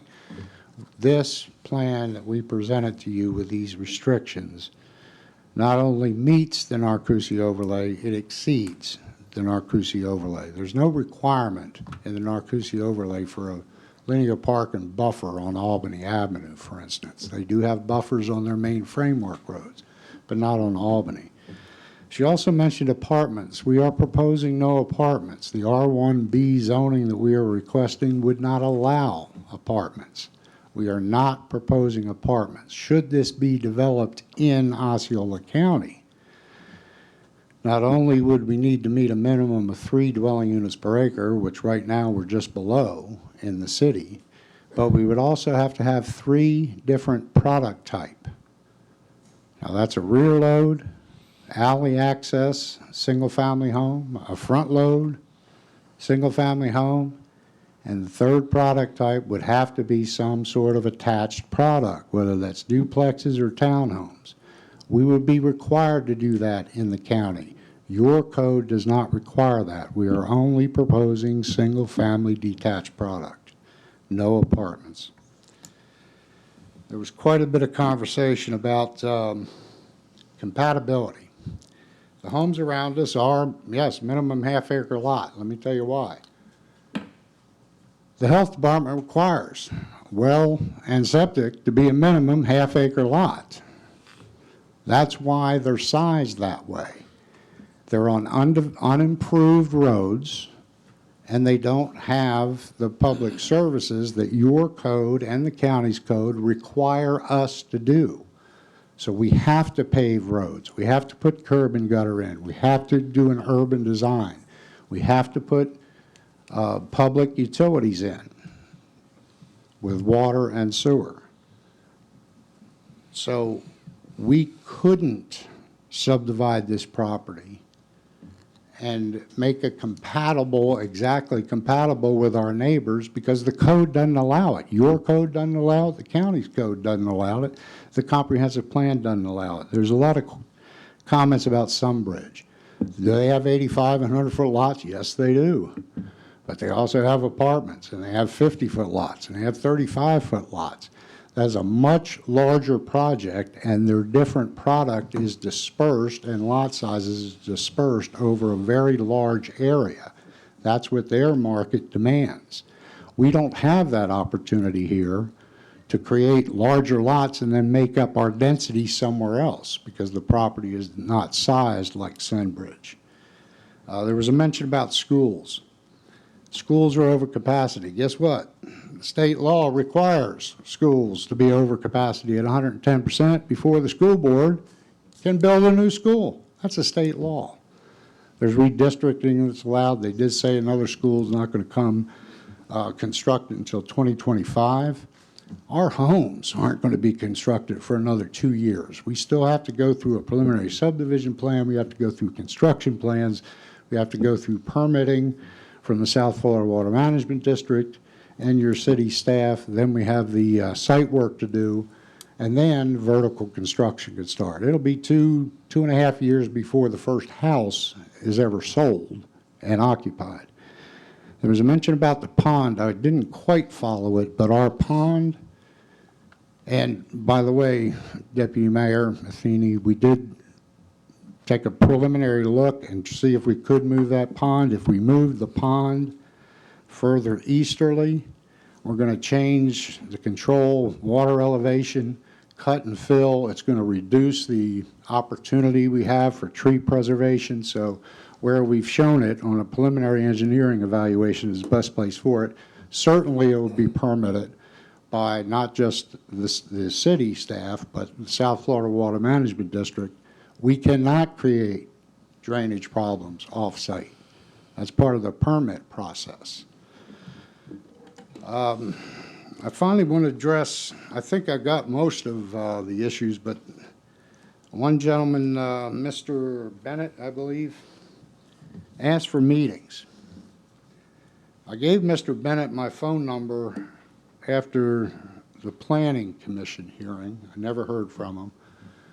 It was actually a planning commissioner at Osceola County that set up a meeting with some of the neighbors for last Thursday morning at 8 o'clock right out there on site. I was leaving my house when I got a text that the neighbors couldn't make the meeting. They canceled the meeting. I did get an email from one neighbor, and I responded to it. I have offered to meet with neighbors. I've been doing this for 38 years. I never, ever refused to meet and discuss with neighbors. I've done what I could with who contacted me. No one else has contacted me. So given that, wait, one more I just remembered. School bus stop. We can't control that. That's dictated by the school board. We'd be happy to put in our centrally located recreation area a school bus stop for the children in the neighborhood to come in. But that is not up to us to decide that. That's up to the school board to decide that. They dictate that policy. And we did propose 2 entrances, Narcoossee and Albany. And as far as the off-site, I keep remembering more, sorry, Mr. Mayor, the offset, code requires us to align with existing roadways. So we meet code and what we presented. We're not asking you to approve that site plan tonight. That's a separate process.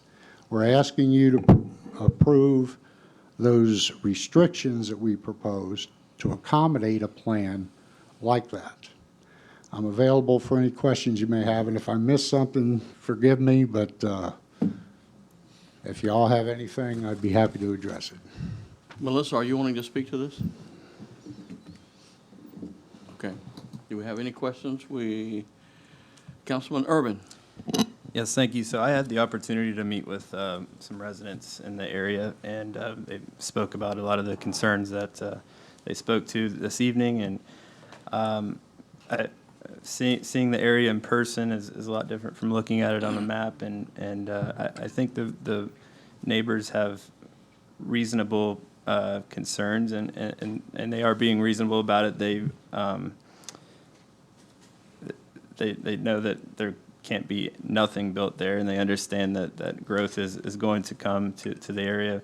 I just, specifically for the zoning portion of this, I would like to maybe have the developer work with staff on a PUD and something that can be more compatible with this area, that like Chisholm Estates, I believe it's very compatible, and something more similar to that could work with the surrounding area and make that more of a. Also, we received a lot of information tonight that I feel like should be worked out more with staff, and so personally, I would like to see a PUD worked out with that.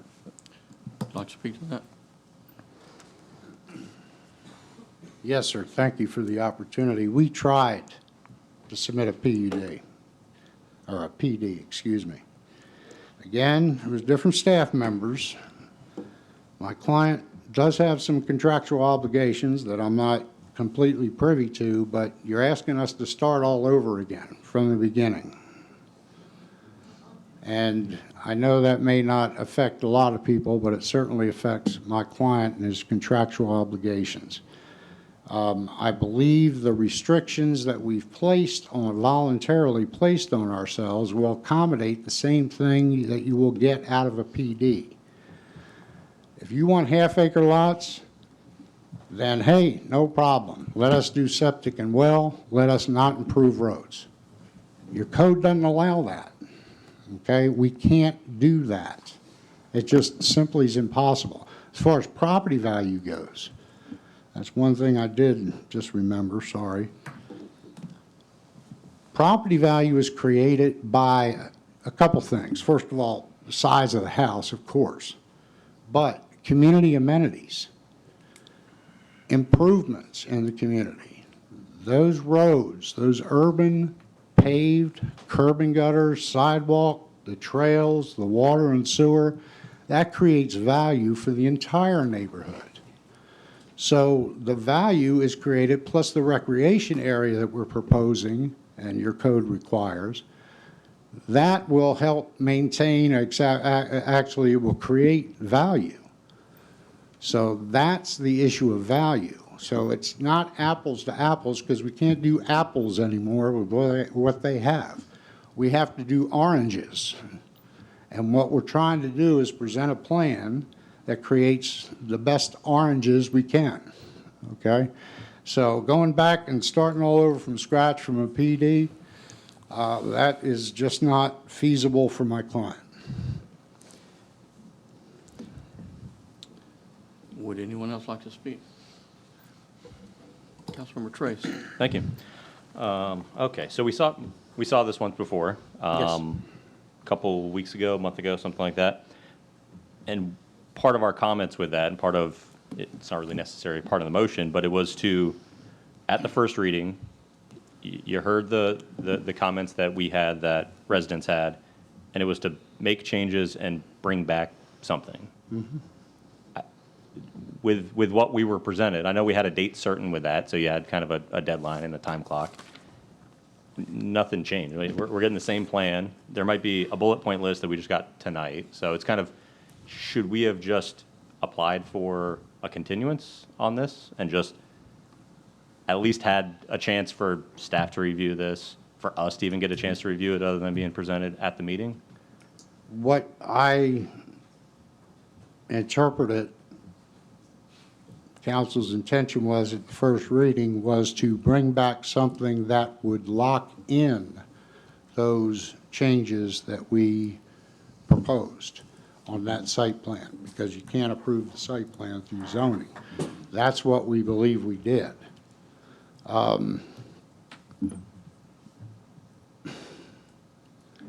You heard, I heard very clearly your attorney that said you don't have a mechanism. We can certainly agree to a date certain to bring a developer's agreement in front of you. We would request that you approve this zoning tonight with a stipulation that it is not in effect until you see a developer's agreement, and that would give us an opportunity to work with staff. And that would be very similar to any conditions on a PD, that developer's agreement. So we would request that. In my personal opinion, it's a little bit of a cart before the horse. For me to approve, and this is the second hearing on the zoning, right? Yes. For me to be fine with that, I'd like to at least see that developer's agreement written down, terms agreed to, before we have that final zoning, if we go down that path. Well, you see the outline of the developer's agreement in front of you, those bullet points, okay? We're asking for an effective date to be tied into that developer's agreement, so you'll have every opportunity to review that developer's agreement. Okay. I understand your client's issue with going down a PD path, pulling back, going towards this, going towards that. I get it.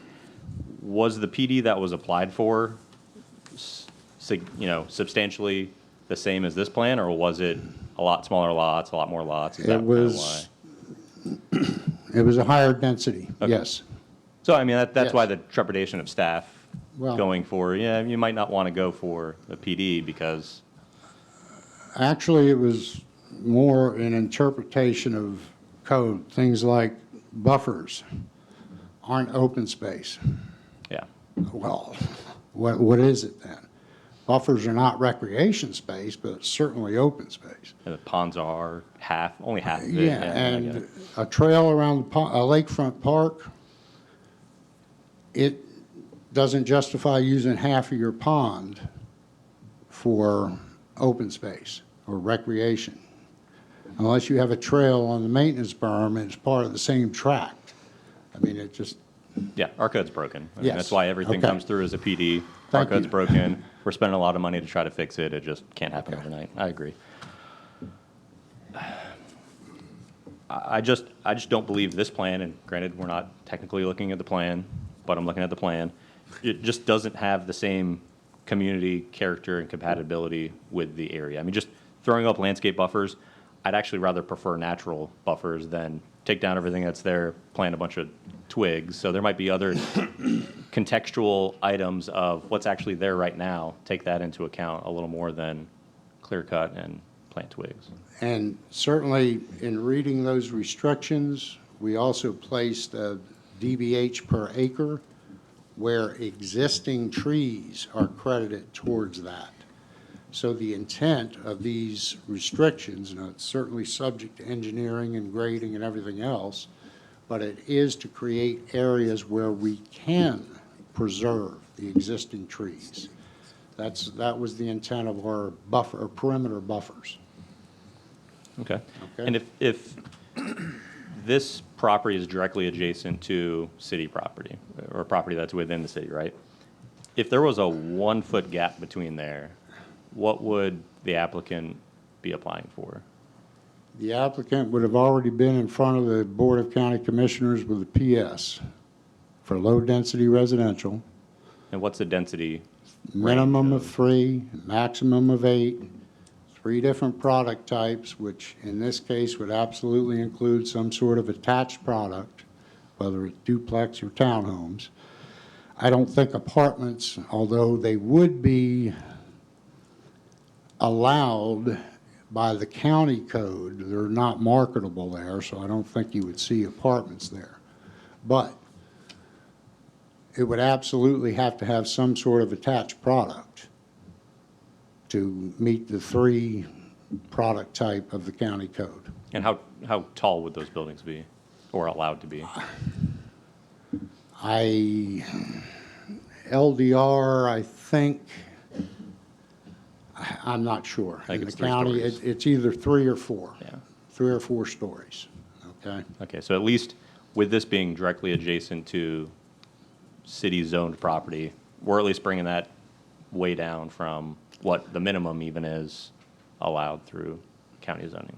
Yes, you are. Okay. Yes. So I just want to make sure that's kind of noted on here. I just, to me, this plan, and I know we're not looking at the plan, just doesn't have certain context-sensitive and community-sensitive aspects about it, other than just kind of throw a buffer around it and call it a trail and Well, good to go. I want to point out, we've created a centralized recreation area. We've created some passive pedestrian networks to accommodate the Chisholm Park Trail and to connect the Framework Road, Narcoossee Road. We've created the lakefront park along our pond inside.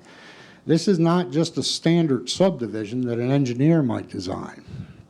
Agreed. Okay, this is a site The roads would plan be that a all straight. planner designed. Yeah, the roads would all be straight and there'd be no Well, curves. there you go. Okay. But, so I would say that, this does have character to it. Does it meet our adjacent properties? No, because your code doesn't allow us to do that. And I agree with that. To me, all right, so first thing you mentioned, the centralized recreation area. Mm-hmm. The one spot of the property that doesn't have a tree on it is now where the central recreation area is, instead of kind of picking a spot that there's already an oak tree that could be part of that centralized park. Well, we don't happen to have any trees in the center of our property. So, I mean, again, we can make adjustments, okay? We can work through a developer's agreement, and we can actually go ahead and do some further engineering evaluation for grading and target areas for tree preservation. Well, and that's what I was expecting this to come back with, is those details and not the same exact plan that we had. We just simply didn't have the time. And I agree, and that's Okay. what, we just didn't have enough time, so is that one of those that it might have made more sense for us to just kick the can down the road, or, Well, that's what I'm asking for tonight. Give us an approval with an effective date subject to a developer's agreement, which will be negotiated with your staff and brought back in front of this council. Okay? understood? Councilmember Matheny. Thank you. So, same as I think all the council members, I had an opportunity to meet with the residents after the first council meeting. And I was familiar with the area, but it was nice to kind of drive back through and see everything. It definitely is a nice place, you know, get away from the chaos a little bit. But I'm of the same inclination as Councilmember Urban here and Councilmember Trace to some extent, where I feel like we can't make a decision based on things that are handed to us at the meeting. You know, I haven't really had time to absorb it or think about it, and I feel like there's too many moving parts and pieces, and I don't like to approve it conditioned on future documents. You know, I want to have like the full picture when you're you know, analyzing things. And, you know, I agree, like, when you started talking and saying all these conditions, all I kept thinking is, well, our attorney told us you can't condition zoning. So how are we going to condition zoning? You know, like, I thought that was a problem. I mean, so for me, I don't think we're there yet, like, with the zoning portion of it. And I also think that the residents have reasonable requests, I mean, based on the area and situational awareness to what's around it. So I'm okay moving forward with the first two items, but the zoning, I'm not there yet. Well, let Mr. Manzares, do you have any more? Go ahead. Let me just address that. If in fact, this council and 3 votes on the council are not willing to approve a zoning conditional or effective with an effective date of the developers agreement, let's continue all 3. I'm not sure my client wants to annex if he doesn't get his zoning. Okay, so let's continue all 3 of them. Is that a request, Mr. Adams? That's a request. Okay. Okay.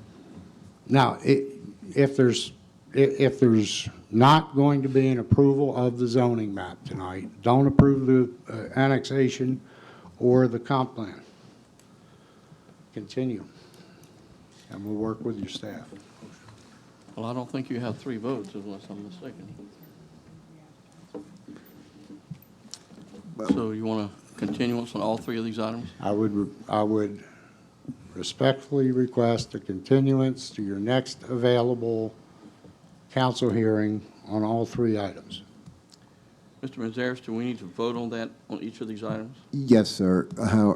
Well, we can probably take one motion on all 3 if it's a motion to table all 3 of them, since you're not taking any final action on it. Okay. However, I think from a staff perspective, we may want to ask the city manager whether a simple tabling to the next available meeting is going to be enough time to get this done and address this issue. I'm concerned if the city council is looking for us to review a developer's agreement and bring it back for the next city council meeting. Typically, those go to DRC. We need time to review. Just like today, we were given the same comments as you today during a DRC meeting. I commend Dag Marie for, you know, rushing to review them, but for us to continue providing quality reviews for quality projects, we can't rush those types of reviews. So I would prefer, if the council would like to continue it, that we re-advertise when we are satisfied that we have a project that we can present to you. Okay. All right. Then I'll make a motion that we continue and that we not set a date until the staff feel like they've had an adequate time, but we ask that you please move it forward as quickly as possible. I'll second that. Is that acceptable? Yes, sir. And that's on all 3 items. Okay, the mayor has made a motion on all 3 items for continuance with directions about moving forward as fast as possible, but not a date. It's been seconded by Councilmember Urban. Madam Clerk, will you please call the roll? My light's been on, sorry. Yes. If this gets continued multiple times or we reach an impasse, is that a reason for the applicant to be able to just go through the county? Well, the application is still pending, so at some point, the applicant would always have the right to come back in front of you and say, I need a decision. If you don't give me you can give me the decision you want to give me, or I can give you something else. Or they can simply withdraw all their applications. And then, based on the JPA, I mean, would it still have to come through the city process, or would they be able to go through the county process? It depends how the county reacts to that. Like, would it, require a denial of annexation or just a prolonged continuance of? The city's position would be require a denial. However, the county could take the position that this exercise is a de facto denial and just move forward.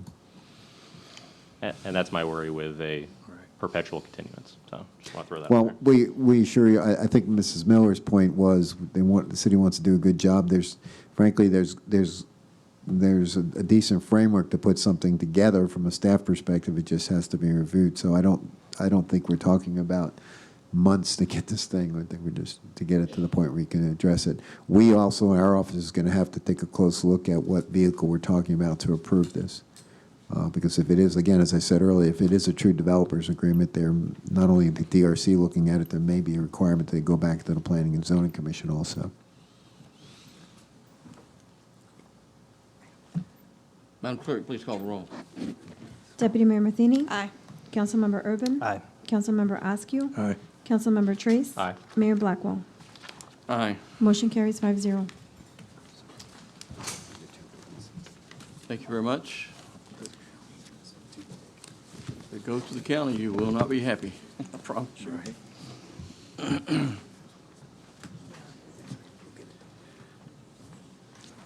Could you please read item number 4 into the record, please?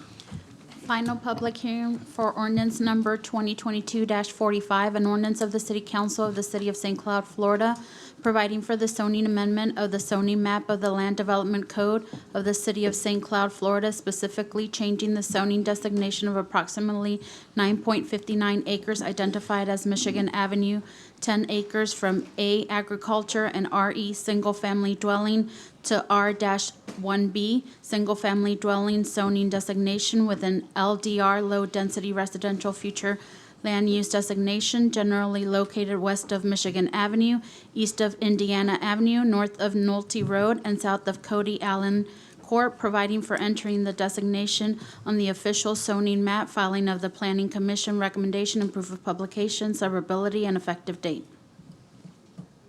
Good evening, Melissa Dunklin, Community Development Director. I'm going to ask council to bear with me as our staff member had an emergency, so I was not prepared to present tonight, but I will be presenting. As Claudia read into the record, this is a request to rezone 10 acres on Michigan Avenue. The current future land use is low-density residential, and current zoning is agricultural and RE, single-family. They are requesting to rezone to R1B. The development is compatible with the surrounding areas and will present no adverse impacts on city facilities. This request meets the strategic plan goal for growth management. On June 10th, 2022, DRC and staff recommended approval of this ordinance, and Planning Commission also recommended approval of ordinance 2022-45. Likewise, it is requested that this council approve this item, ordinance number 2022-45. And staff is available for questions, and I believe the applicant is present as well. Would the applicant like to speak to this item?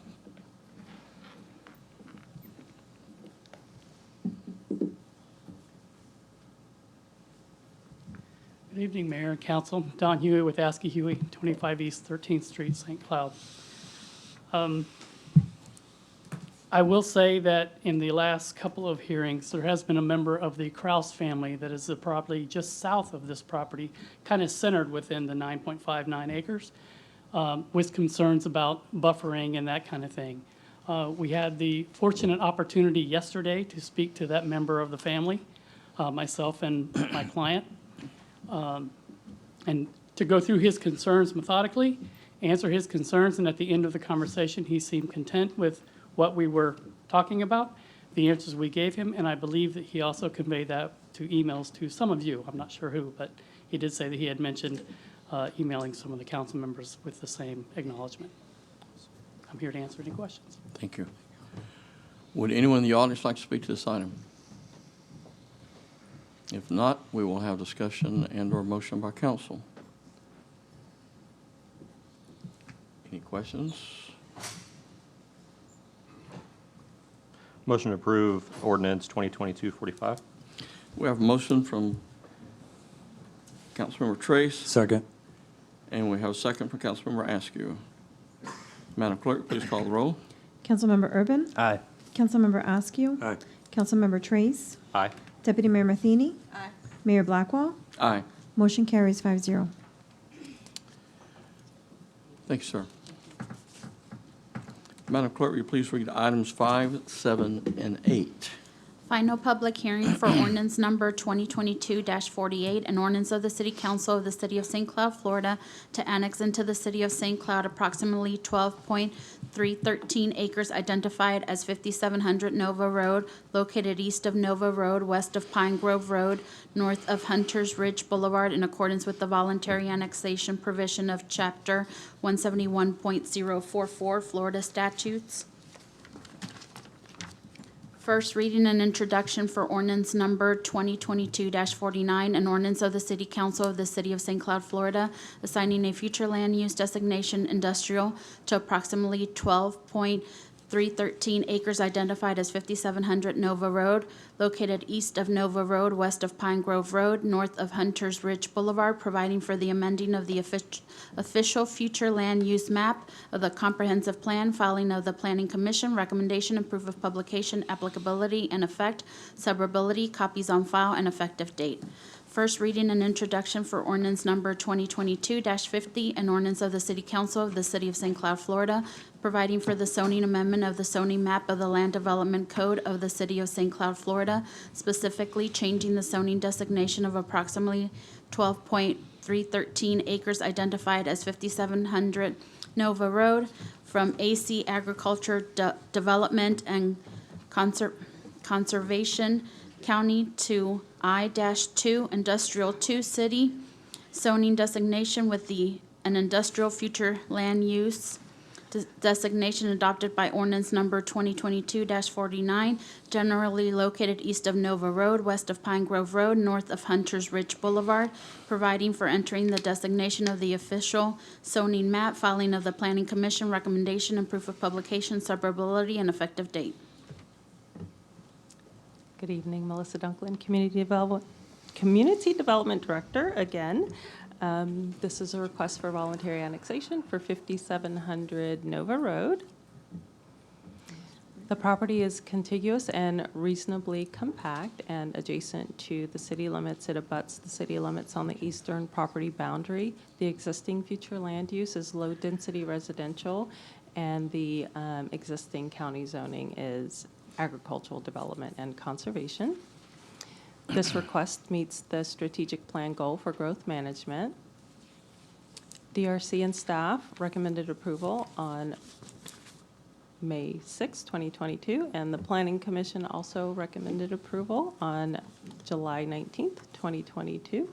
It is requested that City Council approve this voluntary annexation of ordinance number 2022-48. And I'm just going to go ahead and roll through all the items really quick, but I would like to note that the next two items, we are going to request to continue those items, not to a date certain. We would like to re-advertise once we've worked through the land use and zoning with the applicant as well.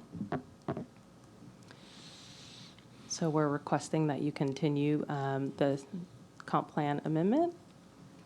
And we are also requesting that you continue the zoning map amendment to not a date certain. We would like to re-advertise. And the applicant is present if you have any questions for him. And I'm available if you have any questions for me. Would the applicant like to speak to this item? Billy Rocker, and we're working with Melissa, and so we're okay with what she just said. Would anyone in the audience like to speak to any of these items? If not, we'll have discussion and a motion by council.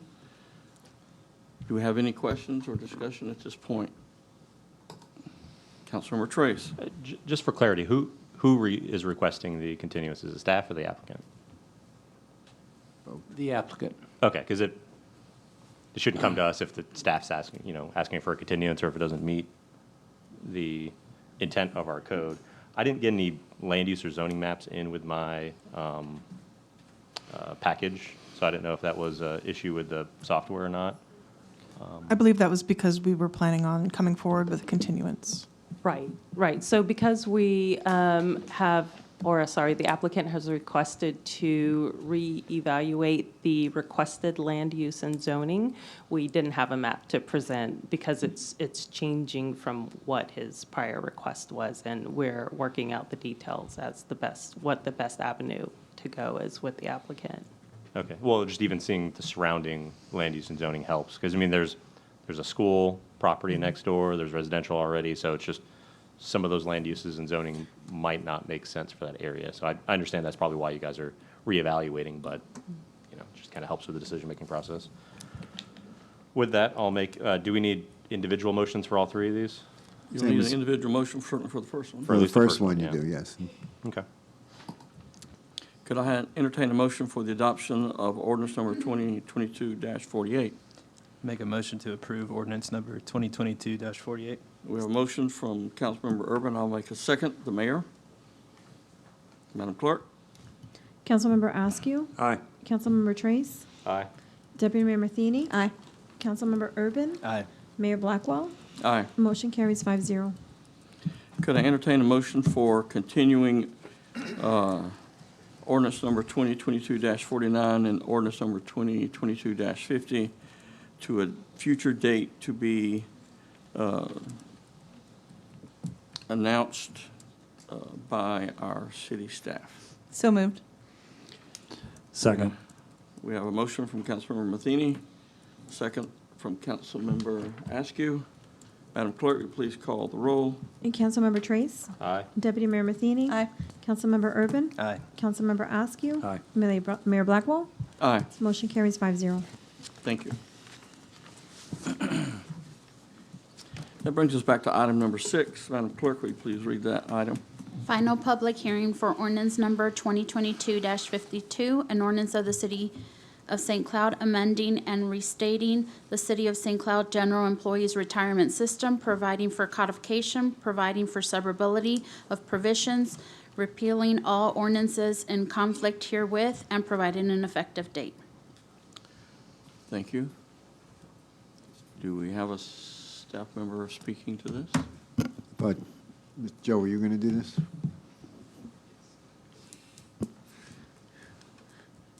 Good evening, Joe Etter, Deputy Director of HR and Risk Management.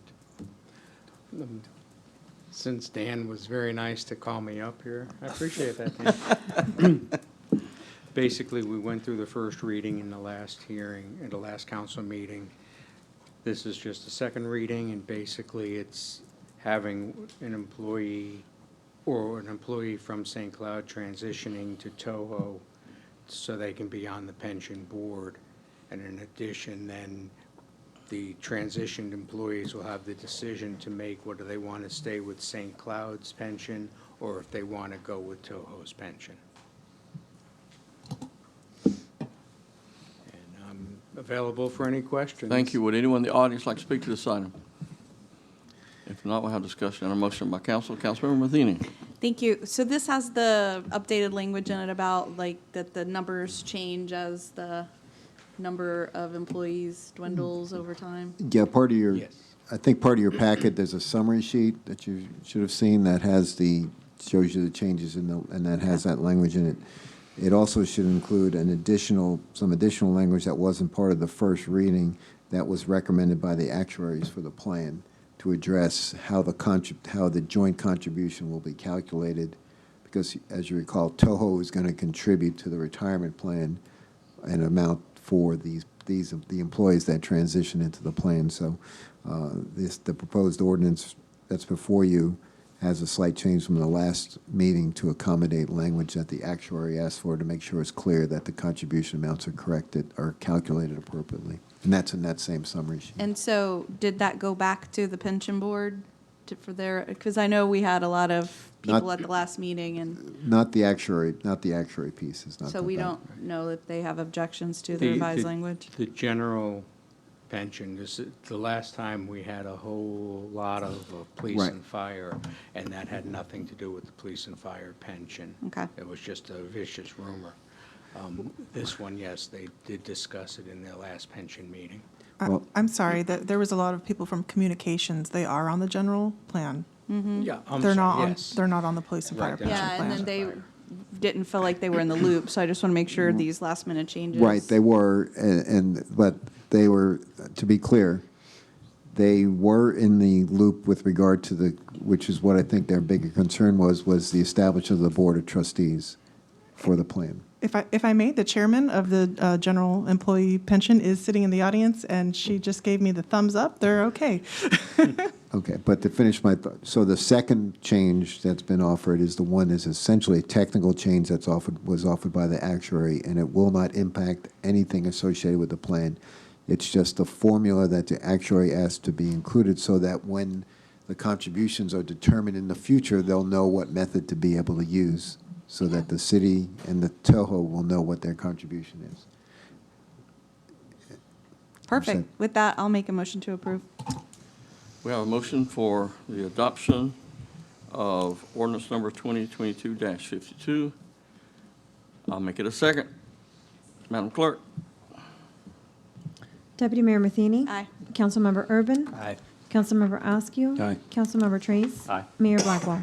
Aye. Motion carries 5-0. Thank you. That brings us to item number 9. Madam Clerk? First reading and introduction for ordinance number 2022-56, an ordinance of the City Council of the City of St. Cloud, Florida, amending the City Code, Chapter 44, Utilities, by repealing in their entirety Articles 2, Sanitary Sewer System, Article 3, Reclaim Water, and Article 4, Potable Water, adding new Article 2, Sanitary Sewer, Reclaim Water, and Potable, Sections 44 through 31. -31 adoption of Toho Water Authority policies and reserving sections 44 through 32 through 44-240 and Article 3 and 4 for future use, amending City Land Development Code for amending Article 2, definitions, sections 2.1.1, general, Article 4, site development plans, Division 2, procedures for securing approval of site development plans, subsections 4.2.4, exceptions, Article 5, subdivision regulations, Division 4, recording plats, subsection 5.4.2, approval and payment of fees required, Article 7, environmental utilities, Article 8, landscaping and tree protection, Division 1, general provisions, Section 8.1.1.1, purpose and applicability, and Division 5, landscaping, Section 8.5.13, landscaping and utility service areas, Article 8, landscaping and tree protection, Division 6, irrigation, Section 8.6.1, irrigation intent of division, Article 8, landscaping and tree protection, Division 6, irrigation, Section 8.6.2, irrigation systems, Article 8, landscaping and tree protection, Division 6, irrigation, Section 8.6.3, irrigation design, installation, providing for suburbility, conflict, administrative corrections, codification, and effective date. Good evening. I'm Cameron Crandall, Deputy Director of Environmental Utilities, and I'll be presenting this item. In general, this is revisions to the City Code and the Land Development Code referencing the interlocal agreement between Toho Water Authority and the City of St. Cloud, giving management of the city's utility system to Toho Water, and also referencing Toho Water's codes and standards.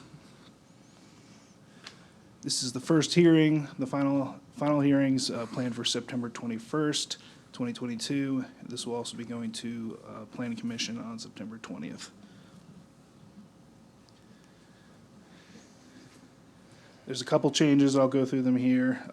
There's an update to City Code Chapter 44 Utilities. It's repealing language and adding in new language referencing the interlocal agreement between Toho Water Authority and the City of St. Cloud. Further changes to Chapter 44, Article 2, 3, and 4, referencing the same interlocal agreement. There's changes to the Land Development Code, Article 2, amending the code, adding in references to the Water Authority and the Water Authority Executive Director. Further changes to Article 4, Site Development Plans, referencing the Water Authority and the Water Authority Executive Director.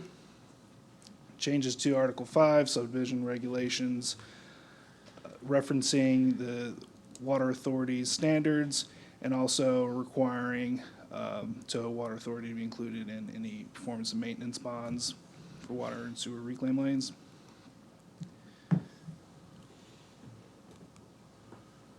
Changes to the Land Development Code, Article 7, referencing the interlocal agreement and Toho's requirements, standards adopted by this resolution. Further changes to the Land Development Code, landscaping and irrigation, referencing Toho's criteria for water efficiency and Toho's vegetation management standards. Changes to Article 8, landscaping, once again referencing Toho's criteria for water efficiency. Additional changes to Article 8. This is in reference to incorporating different non-potable water sources for irrigation, such as use of stormwater for irrigation of common areas. Further changes to Article 8, referencing to the Water Authority's conservation principles, water efficiencies and standards, and other sections, severability, conflict, codification, administrative corrections, publication, and effective date.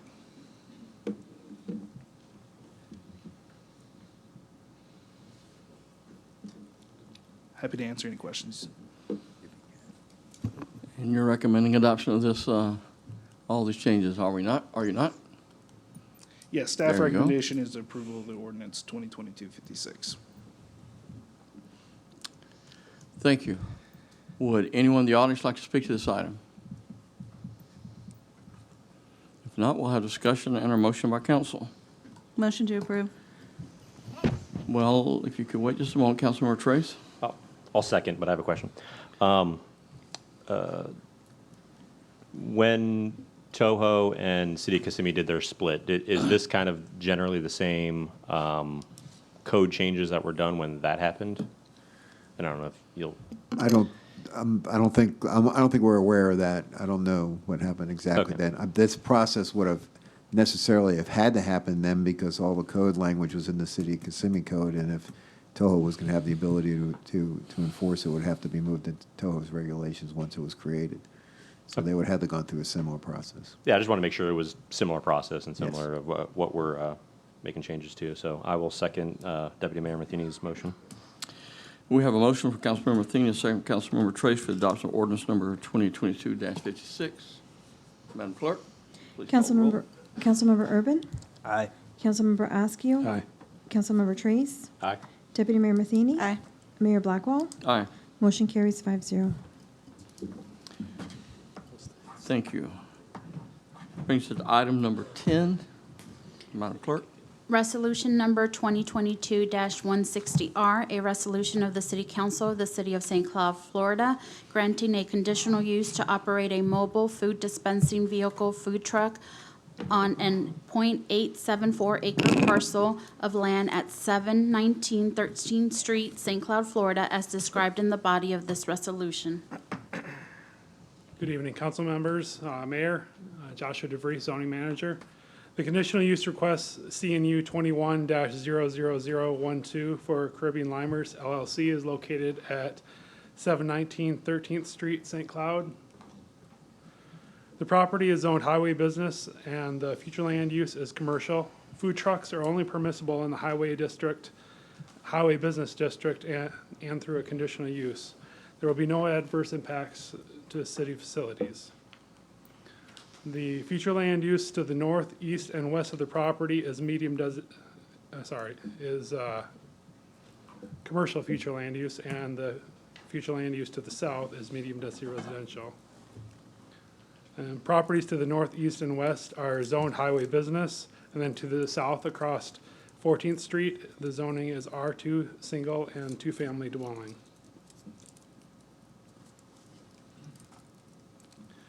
The concept plan shows the proposed location of where the MFDV would operate, which is outside of the required 3 parking spaces for the site.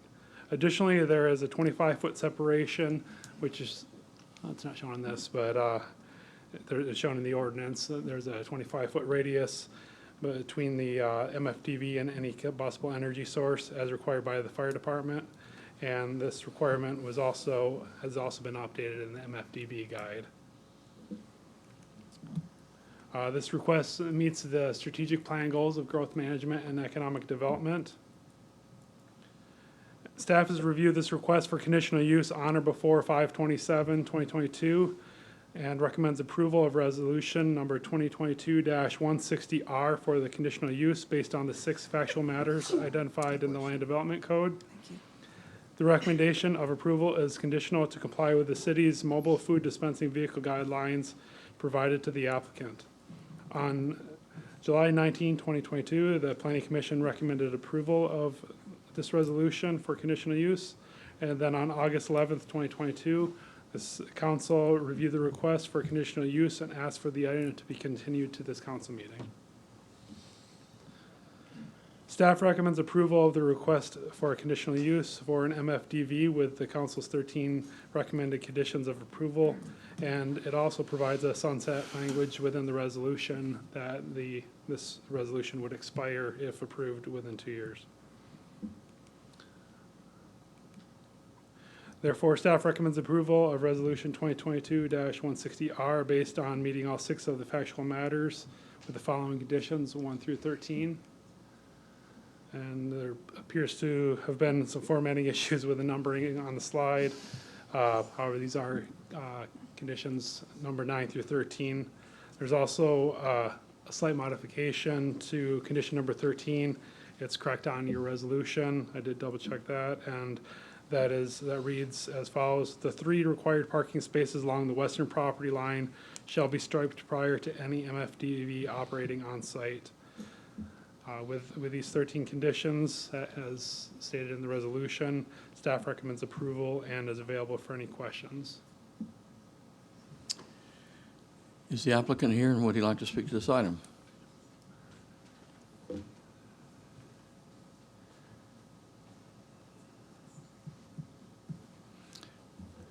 Please state your name and address for the record. Hello. Pull the microphone over, please. Thank you. Sorry. Yogita Dabadin, 2742 Parkfield Road, St. Cloud. And we have been operating for, next week is going to be a year. We've never had any issues with parking. And so I'd really like you to consider, we're running this food truck as our family business. So would like you to take that into consideration. All right. Thank you very much. Would anyone in the audience like to speak to this item? If not, we'll have discussion and/or motion by council. Any discussion, questions? Motion to approve Resolution 2022-160R with the conditions of approval as stated by staff. We have a motion for approval with conditions by Councilmember Trace. I'll make a second. Madam Clerk? Could I make a friendly amendment? Yes, you may. Could you add the condition that we put on the other one, that it gets reevaluated in 2 years? Because we put that on the other.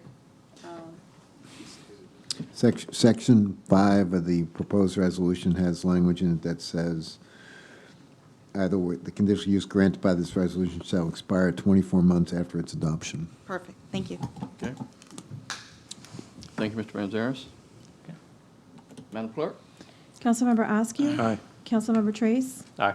Deputy Mayor Matheny? Aye. Councilmember Urban? Aye. Mayor Blackwell? Aye.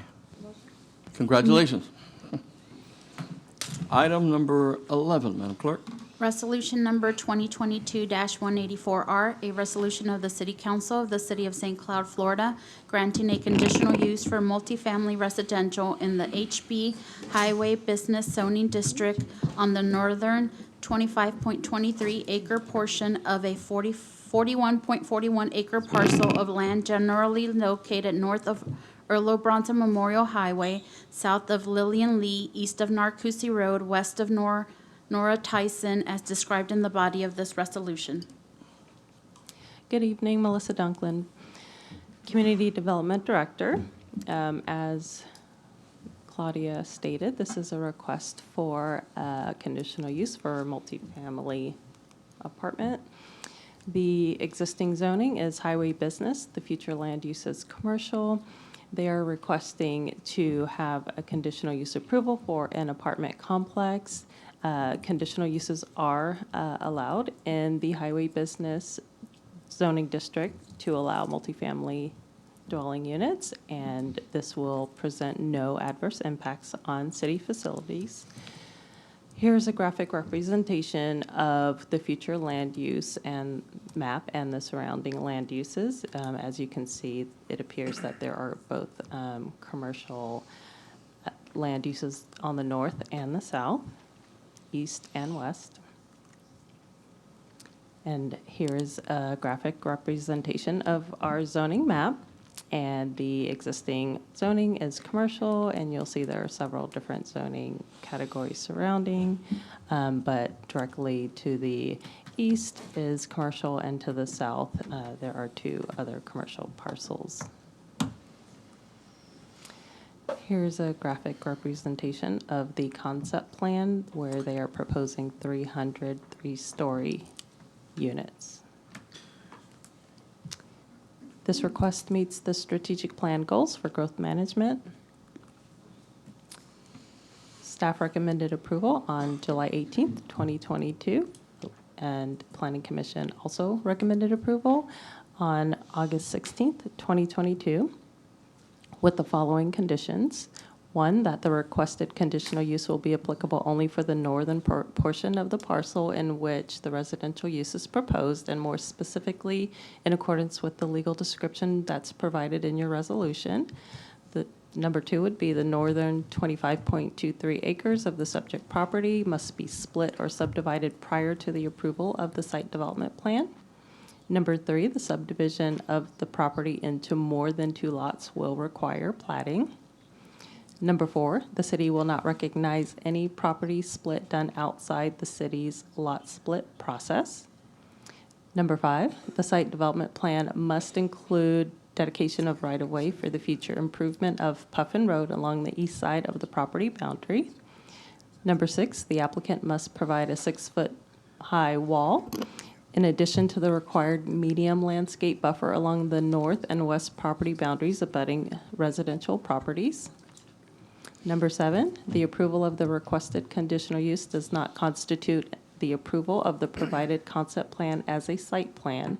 The development will require an approval of a site development plan and any additional approvals required by the Land Development Code. Multifamily residential development on the northern 25.23 acres must provide a connection to the commercial development to the south. That was condition number 8. And then following the distribution of the staff report, we have added an additional condition that states prior to the issuance of the development permits on site, the applicant is required to make improvements to Puffin Road to current standards connecting Lillian Lee Road with US 192. And to accomplish this, the applicant will have to coordinate with Osceola County for any required improvements. Staff is requesting that this council approves Resolution 2022-184R, and we are available if you have any questions. Is the applicant here? Would the applicant like to speak to this?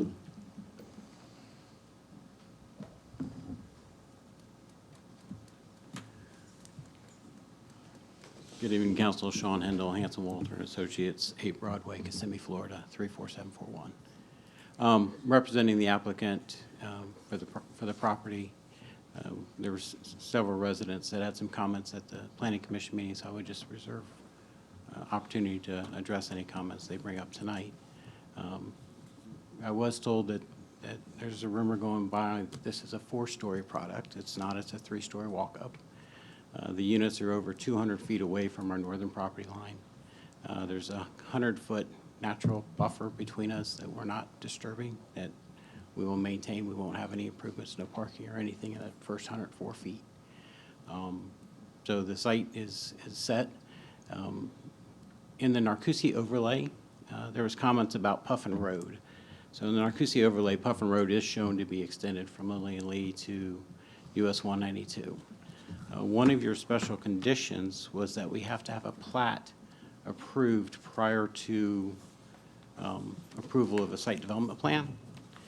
And an approval of improvement of Puffin Road prior to any improvement on site, which we would improve Puffin Road with our site development improvements. We wouldn't issue a separate project to build a road and then projects to build our infrastructure. It'd be the same contractor at the same time. It'd be much more costly to do it the other way. With the platting, the reason I bring that up is we have a plat prepared and submitted. We are working with the development on the south side of 192, and DOT and the city of St. Cloud and Osceola County for the intersection of Puffin Road with 192. So that intersection is proposed at a full median opening. And we've submitted a warrant analysis to DOT. They're under review on that for a signal at that location. And then the TIA will define the lane assignments. So right now, I just show a 50-foot right-of-way going down to the road, but I don't know if I'm going to have left turns or right turn lanes out of my development, and that'll affect the right-of-way on that plat. So if that becomes an issue, I hope staff would understand that if we've got a plat submitted, that the site development plan should be able to move forward if it's submitted at least through DRC, because I have to get more information from traffic studies and from DOT prior to defining that right-of-way for that roadway. Anything else on the site, we can create the lots, we can create the roads on our east side to service the property, but the intersection of DOT is a little bit of an issue right now until I know what DOT is wanting as a lane assignment and how they want that to be signalized. So I'm available to answer any questions you may have. Thank you. If you'll remain ready. Laurie Locicero, I should have known that. I'm glad to see you're feeling better. Yeah, I'm feeling better. Thank you, Laurie. Okay, we've been before you many times. You know who we are. Yep.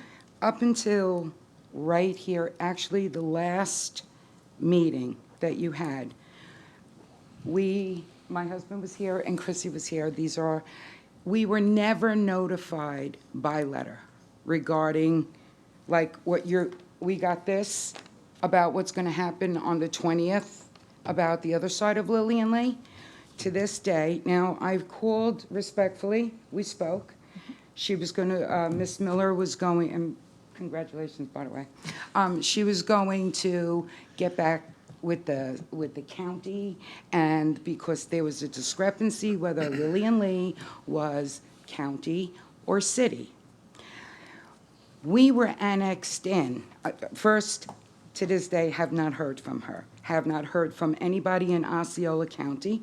Made calls, all trying to find out because we're like scrambling because we're being shocked right here. We didn't know nothing about this. The only way that we found out was through somebody in Ashton Park. So we did our due diligence and tried to scramble and find out what's going on. I called you. I got no return call. You said that she was going to call me. She did.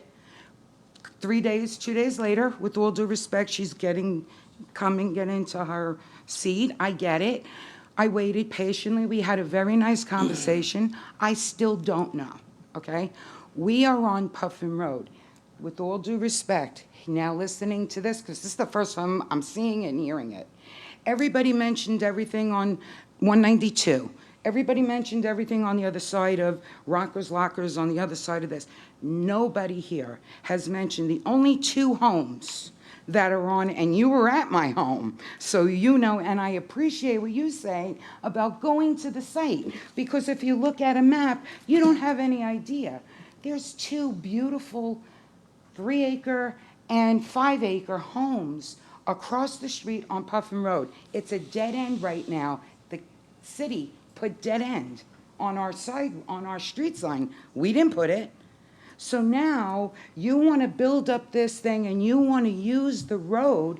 Before we discuss what's going there, shouldn't the county and the city come to me, come to the Malukowitz, either show me a paper like this, sit in front of me, and say, this is what we're proposing. How do you feel? Really? You know I don't have a problem with development. You know I negotiated Canopy, which, by the way, is not even done, and you're on another project, and you didn't even, they reneged on it. But, sir, I need the time. I'll take my husband's. You need to hurry up. I'm gonna Okay, give you all right. just a few more seconds. All as I'm asking then, and I'll cut it short and let them talk. I All as don't- I'm You need to asking. know, I don't think you know what short is, so. No, I do. I know. I'm sorry. I'm Italian. I'm sorry. I'm sorry. I'm sorry. What I'm trying to say is, all as I'm requesting respectfully, and I think you owe it, all of you owe it to us, is to put a continuance like you just did for all the other, just put it off for one until the city and the county just talks with us and decides what you're doing with our road. We Thank only you. have one entrance, both of us, on and off our property. How are you Thank making it you. wider? We've heard All you. right. We've heard you. Thank you, Okay. Laurie. All right, well, you know what? Make it make sense to me. I should have had an answer already. Thank you, thank you, thank you. All right. Chrissy Malukowitz. All right, I have a visual, if you You'll don't mind. state your name and address for the record, please. Certainly. My name is Chrissy Malukowitz. I'm at 1820 Puffin Road, and thanks for having me. I am here to speak specifically about 2 things. Number 1, if you could just show that. The properties directly affected by this development are myself and the Campbells. The blue arrows are directly looking at our homes. I have 5 acres, they have 3, then we have Puffin Road that's dividing us in half. Okay, so now you can see our homes. And we can go to the very next slide, if you don't mind. This dictates, oh, it's kind of hard to see. So here's what my request is. My request is to keep Puffin Road as is. This is, after trying to determine who owns our road, it is a county road. I've been trying to get in touch with the county, been getting the runaround. That's here nor there right now. But my request is, do not improve Puffin Road between the proposed development and Lillian Lee. My solution, and I'm just coming to you because this is how I work, is the developer to either find another entry point via Rivercrest, which is the development right in front of us, or improve only Puffin Road from the development that he's proposing to 192. Inclusive, this is the most important part I want to point out, of a barrier to prevent traffic coming out of the development from making a left onto Puffin Road. That will allow Puffin Road to stay from where we live to Lillian Lee at the same exact as is, and only improve from the development all the way to 192. That is my number 1 concern, is Puffin Road. Secondly, if you could go to the very next slide, thank you. Piece of paper, not a slide. I am adamant about apartments. What do apartments do to us? We have been living in this area for 16 years. They do decrease the value of our homes and land in the surrounding area. They diminish the rural atmosphere that we currently live in and we exist, and we want to have a very peaceful environment for our children. They increase the number of children. You've heard from many people, the schools do not have the capacity to accommodate this. That also elevates population. The gentleman said 300 apartments, that's 600 cars. So traffic's increasing. Again, 192 is already dangerous. We're right next to Nova Road. That concludes my presentation. Thank you very much for listening, and I encourage you to help us. Thank you, Since you've been Kristen. here a long time. Thank you. Andrew Campbell. Andrew Campbell, 1825 Puffin Road. I'd like to also state that I've been there for 19 years. I moved here, everything was zoned agricultural. Everything from Ashton all the way through, past Nova. And now, and I understand that you're changing, you're growing, I get it. Didn't have a problem with the growth that's already occurred. I have a problem with this only because I drive all over the state.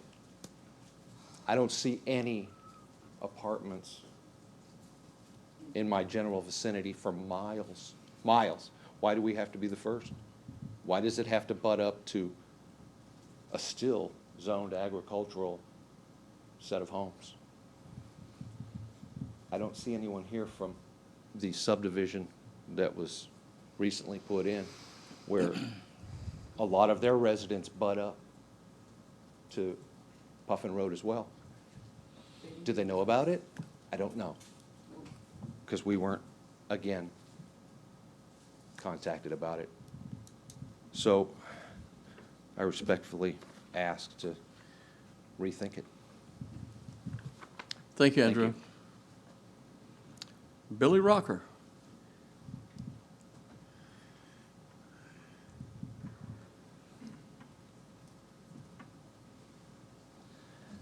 So I'm a neighbor. Could you state your name and address for the Billy record? Rocker, 6128 Waterfield Way in St. Cloud, Florida. So I'm a neighbor. I think I bought my property there. I think the first piece was in '89. And that Puffin Road back then was open. So as property owners, me and the property owner next door, we would close it just to keep people from driving through there. But we were always told that that was going to, whether they were telling us right or wrong, but we would get out there and try to, shut the road down.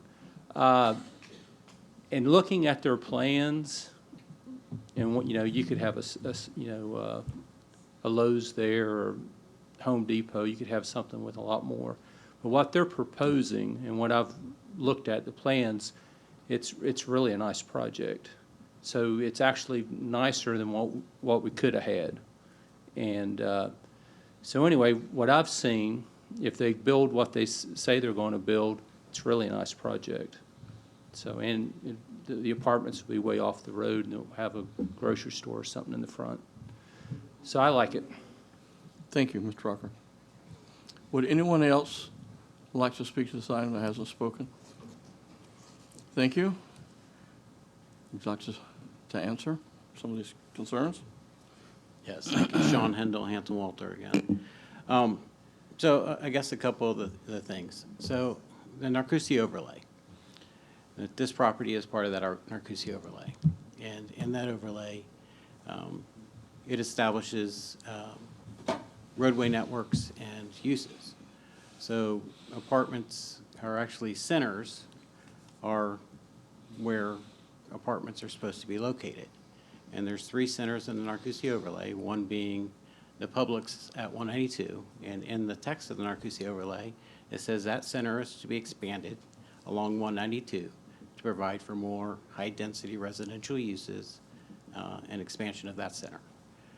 When you had a apartment complex brought in front of you at Lily and Lee and Narcoossee Road, there were a lot of comments that apartments we would prefer to be on 192, and we prefer them to be 3-story. So my client listened. He modified his plan. He made them all 3-story walk-up, and he acquired a piece of property on 192 to where he has access. As far as the extension of Puffin Road, it is part of the plan. It's part of the Narcoossee overlay plan. It's also part of the county's comprehensive plan. We don't care. We have access to 192. We're trying to access it with the signal to make sure it's safe. We think it gives the area alternative ways to get in and out. But if they don't want, the city doesn't want, or the county doesn't want the road open to the north, we're fine with that. We have 2 access points on Puffin Road that will get us down to 192. So we're fine with that. Beyond that, if you have any other questions for us, I think we are being really good neighbors with the layout and the design, and we're happy to answer any questions. All right, thank you. Ms. Miller, I saw your line a long time ago, and I apologize. I just overlooked you. Did you have something you'd like to address? Thank you, Mayor. Yes, I wanted to comment on a few of the items that Ms. Cicero noted. Yes, they were not notified. Staff did send notifications to everyone within 500 feet per our code. However, council did direct us at that time when there were large parcels that we should go beyond that. I did look at the map. Staff should have extended all the way to Lillian Lee. I did discuss that with staff for the next time. I believe it was a judgment error. I apologized to both Ms. Cicero and to Ms. Malukowicz. Ms. Cicero, your voicemail is full. However, when we talked, I did discuss the fact that Puffin is a county road. Although you're in the city limits, it is a county road. There is not enough right-of-way currently between Ms. Malukowicz and Ms. Cicero for Puffin Road. So that is why staff added one of those conditions that that would need to be worked out with Osceola County. And I believe that addressed those questions. Thank you. All right, thank you. Sean, do you have anything? Ma'am, you can't talk from, okay, thank you. Thank you, Laurie. Don't mean to be rude. So the Sean? development to the east on Puffin Road, north of us, they dedicated an additional right-of-way. I don't know what the right-of-way of Puffin Road is, but I know that Osceola County on North Tyson has us building an urban road in 35 feet of right-of-way. So I'm not sure what that right-of-way is. And again, if there's not right-of-way, then obviously we can't build a road. You also have two other projects that are accessing Lillian Lee. One you've already seen on the Chung property off North Tyson, but you also have the Lee property that was, I believe, just submitted this week. So that is another project that lines up with Puffin Road. So just to let you know that. Do you have any other questions? Comments? Councilman Rescue? Yeah, this is a question for Sean. When I'm looking at Puffin Road, you're saying you don't need it, but how would you address the one resident's concern about that becoming a thoroughfare for your apartment complex? You need it to get on 192, but No, how we would you don't go need there? it to go to the north, so we have adequate access for our units to 192. So you just start the road and not We have would it build the road connect? all the way up to our north property line, and then you can make an emergency access only, you can put barricades on it, or you can connect it. That's really not our decision, that's a decision for your staff in the county. But as far as we're concerned, we're fine with building the road just down to 192 to the median opening in the signalized intersection. Thank you. Councilmember Matheny? Thank you. I mean, we all know once the people are there, they're gonna find whatever way they can. Whether they move barricades, they move, deflate water-filled barricades, whatever. But for me, this is not an application I'm supporting. I feel like we're bound and determined to make every road undrivable. So to put another 300 units on this portion, I just can't support it. It says will not adversely affect the public interest, which I feel like this will, to add another 300 units there. We had similar kind of conversations with the other apartment complex that came in across from Turtle Creek, and I asked staff to dust off the handy-dandy breakdown of all the approved apartments that are in the works coming this way. And Ms. Dunklin is so together with so many pages, I'm not 1,000% sure, but it's over 4,000 units have already been approved or under construction for apartments. So, this for me isn't something that I feel like does not adversely affect the public interest. Councilmember Urban? So I just would have to respectfully disagree with Councilmember Matheny. I did meet with the applicant and discussed some of their plans on this, and I think they're being very respectful of the neighboring properties, and they've put a lot of thought into that, into some of the concerns. I also think that there's a place for this kind of a development and that this place with the signals that will be added in the future on Nova Road and in certain places in that area would help support that. So, so I would support this project, but I, of course, am open to more discussion here. Councilmember Matheny. Thank you. I also wanted to mention to the residents that this issue with notifying is one that I brought up before, what Ms. Miller was referring to, is that, you know, staff needs to look at it when you have 3 and 5 acre tracts of land, 500-foot radius doesn't notify anyone, notifies 2 people. So I'm sorry that it was missed this time. Have any other discussion? Councilmember Trace. Thank you. This is interesting application of going for a conditional use in a commercially zoned property to get multifamily. Is that something we've done in the past? I mean, have we seen those applications before? Per the Land Development Code, apartments are only allowed in highway business as a conditional use. Okay, but in the past, would they have rezoned the property to, like, done a land use change and a rezone to get multifamily as an allowed use? So I can tell you a few years ago, we had a property on Old Hickory Tree Road that did rezone so that they could get a conditional use. They never built the apartments, but we have had people move forward with rezoning it and then go forward with a conditional use. Okay, it just seems interesting, right? It's Yeah, and there's kind of a also quirk of one code. on the corner of Commerce and Neptune, that's highway business, that has an application in for conditional use. Well, it's So next. we were actually, when we originally brought this forward, we met with staff, we had a pre-application meeting, previous staff, because we've been in the process for quite some time. And that staff asked us to submit a conditional use in lieu of a PD. So we were going to rezone the entire property, and then we went with staff and we did the conditional use. So that's why we're bringing a conditional use. The beauty of a conditional use is you get a site plan that is part of the project, that part of your approval, and you also have the ability to put conditions on that approval. So I think that's why the staff wanted to go that way, and that's why we're here in front of you for a conditional use. Okay. Yes, it's done, we do conditional uses in highway business all the time. So there were some items that you show in the layout and then also describe that might be good conditions of approval as well, or conditions on the conditional use, the 3-story max, the 100-foot buffer along the north and west side, those kind of things might be advantageous to put in there. On the traffic comment of 300 apartments bring more traffic, not necessarily. I mean, commercial brings a whole lot more trips. You know, in this, at least there's some commercial left over that will have some, what's the specific term when you have internal capture of Yes. people they might take the short drive to get the commercial services right out front, or they might actually walk to go to the commercial use. And staff actually made it a condition that we create walking paths from the multifamily area into the commercial parcels. So when the commercial is designed, it will be developed to be walkable, so that people don't have to get in their cars to go to a restaurant.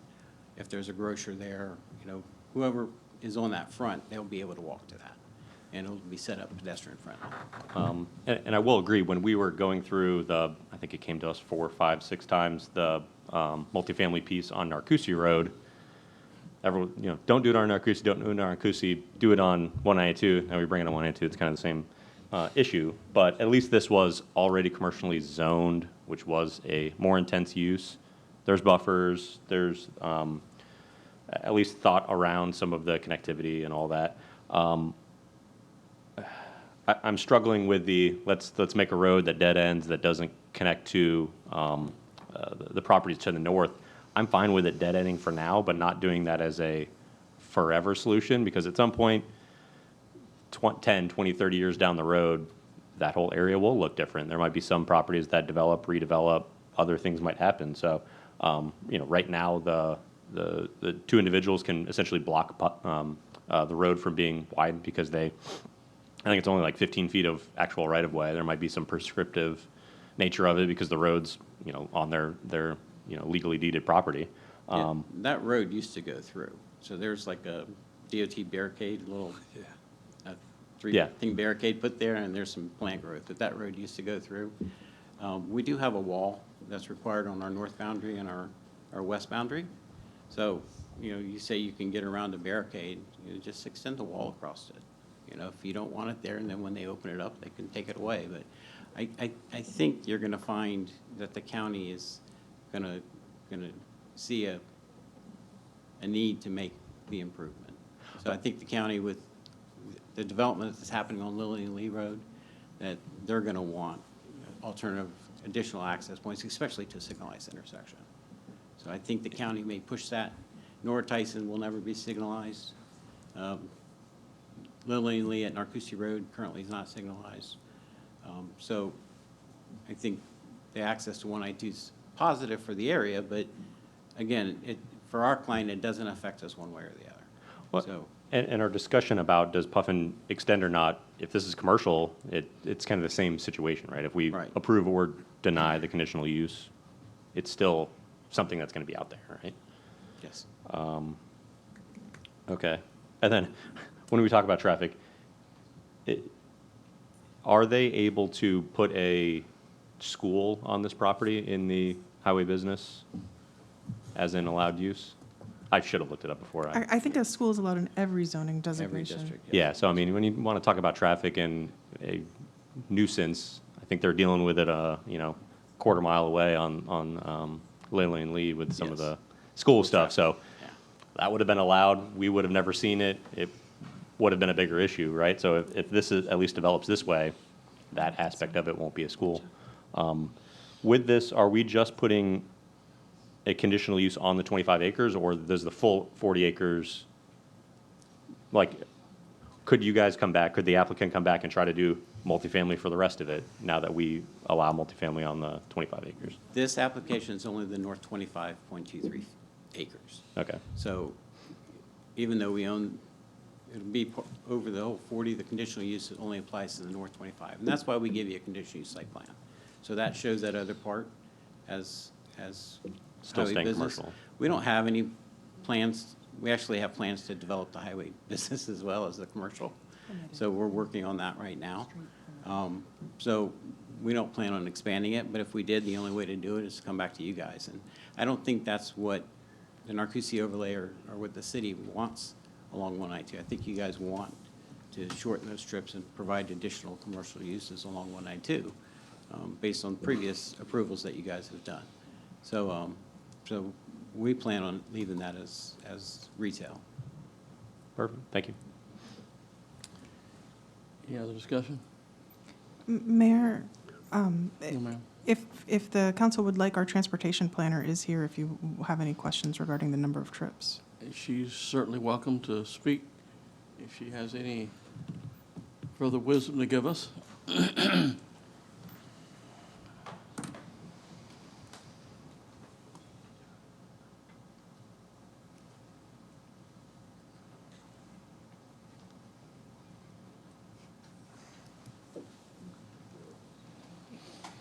Hi, Erin Stark, Transportation Manager. I just wanted to provide the data, Mr. Trace, to the reduction in trips that could be potential from the conditional use coming to fruition. On the portion of the property, the 25 acres, with the maximum intensity allowed for commercial uses, there would be 824,264 square feet of commercial available. That would produce, with a common trip generation rate, I didn't even calculate the highest use in the highway business district, but just calculating a shopping center, which is a reasonable expectation for a parcel of that size, would generate 30,506 trips on a weekday. On a Saturday, which is the highest day, it would be 38,000 plus trips. And then for the proposed conditional use for 300 dwelling units on that same land area, that would reduce the total trips per day from the 30,000 on a weekday to 1,362 trips. So significant reduction in potential trip generation. And Additionally, there is a significant number of comprehensive plan policies related to providing the connectivity to public right-of-way, improving right-of-way. There's about 15 comprehensive plan policies that encourage us to do that in the future as we grow and try to connect more areas to highway business zoning. Additionally, for the portion of Puffin Road, if the applicant is not required to improve that, eventually it would fall on the city. Once, the property north of Lillian Lee is proposed in annexation now. So these remaining parcels, I think there's 2 or 3 of them there, would be enclaves, and by statute, we would be obligated to annex those undeveloped portions of that area. And at that time, it would fall on us to improve Puffin. All right, thank you. And your 800,000 square feet, my .2 FAR was 200,000 square feet, which would be about 7,500 trips. I mean, you did the max, which, Yeah, I did. based on how it, 0.75 FAR Yeah. based on the land use. so I mean, 7,500 trips versus, what do you say, 1,000? No, it would, yes, 1,362. 1,000, okay, 1,400, okay. And then on the conditions of approval, this might be for the applicant. There was something about plating that couldn't work with the way some of these conditions were worded? Well, originally we submitted a lot split, and because Puffin Road didn't exist, they felt the northern lot didn't have access to a public road, even though Puffin Road dead-ended into it. So then we came back and we said, we'll just do a plat. And then staff graciously agreed to put conditions on the conditional use instead of waiting for the land to be platted, because we normally don't go through a plat before we have zoning. The only issue with the plat is when I put Puffin Road on the plat, I don't know the right-of-way arrangements for at 192. How many lane assignments I need to have? Do I need to have an island separating? What's happening across the street to make sure I line up with what they're doing? So I don't know the width of that right-of-way right now. I'm working feverishly with traffic mobility to get both sides. Osceola Engineer is the engineer for the property on the south side, and we're on the north side. So we're trying to work together to figure out our lane assignments. I don't think it's going to hold up the plat, but if it's a special condition, I'd hate for having construction plans ready to start construction, and because I don't have the plat done. I mean, if you could put it prior to CO of the units, then that's no issue. But if it's prior to construction plan approval, I may have to come back and replat, because I'll have to meet your condition. I'll put the plat in, but if the right-of-way has to change, then I'll have to come back and replat again, which, if that's what staff wants us to do, that's fine. We'll just plat it twice. Okay. Okay. We have any other input? I believe the staff has worked hard on this, and they have the approval of the staff, recommendation to the staff. I personally believe that, agree with Councilmember Urban, that there is a need. The owner of this property certainly has a right to develop it. He's worked diligently with the staff. We talk about growth, we may not like growth, but we did a major study. Growth is coming. People are coming. And with the growth that's happening down in the Lillian Road area, to me, it would just be incredibly unwise not to improve Puffin Road all the way to Lillian Road and 192. And I certainly don't think the city should have to do that later if the developer is able to do that. And so I'd like to make a recommendation that we approve Resolution 2022-184R with the conditions that have been stated by and recommended by our staff. Do I have a second? I'll second. We have a second for Councilmember Urban. Madam Clerk, will you please call the roll? Can I make a friendly amendment? Yes, you may. Or addition?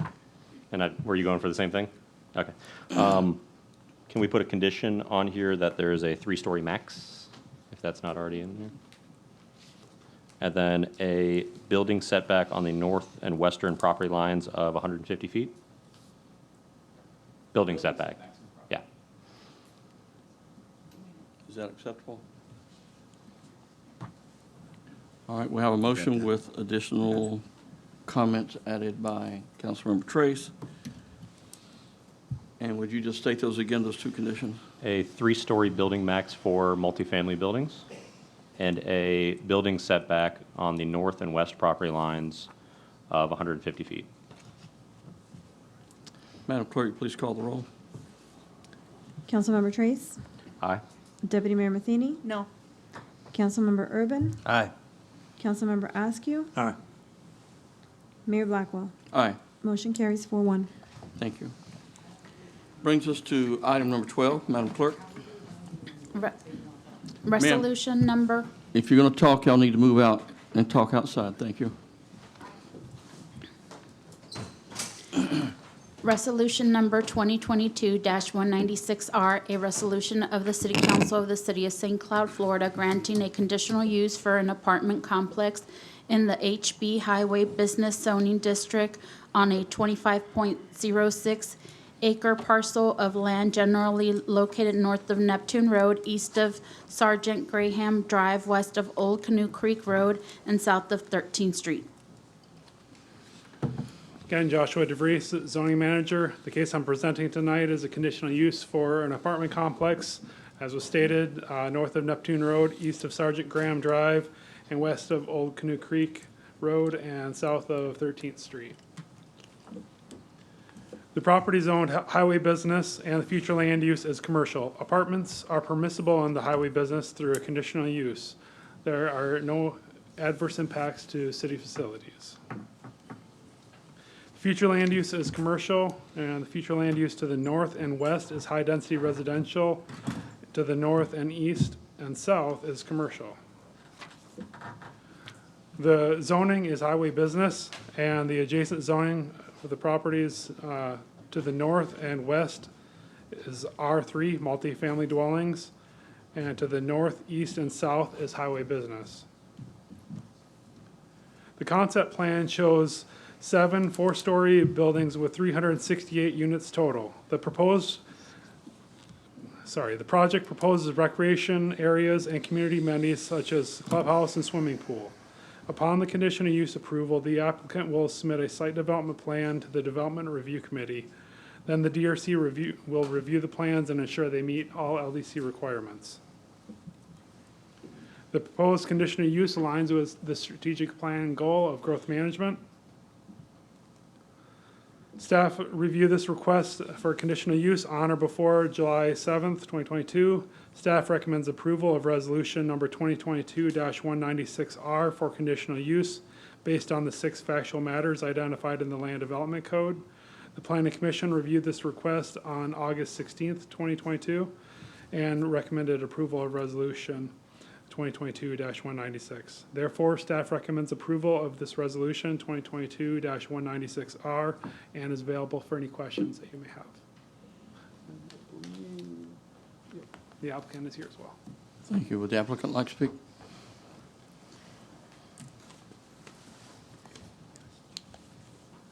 Good evening, Joe Thacker, 17 South Orlando Avenue, Kissimmee.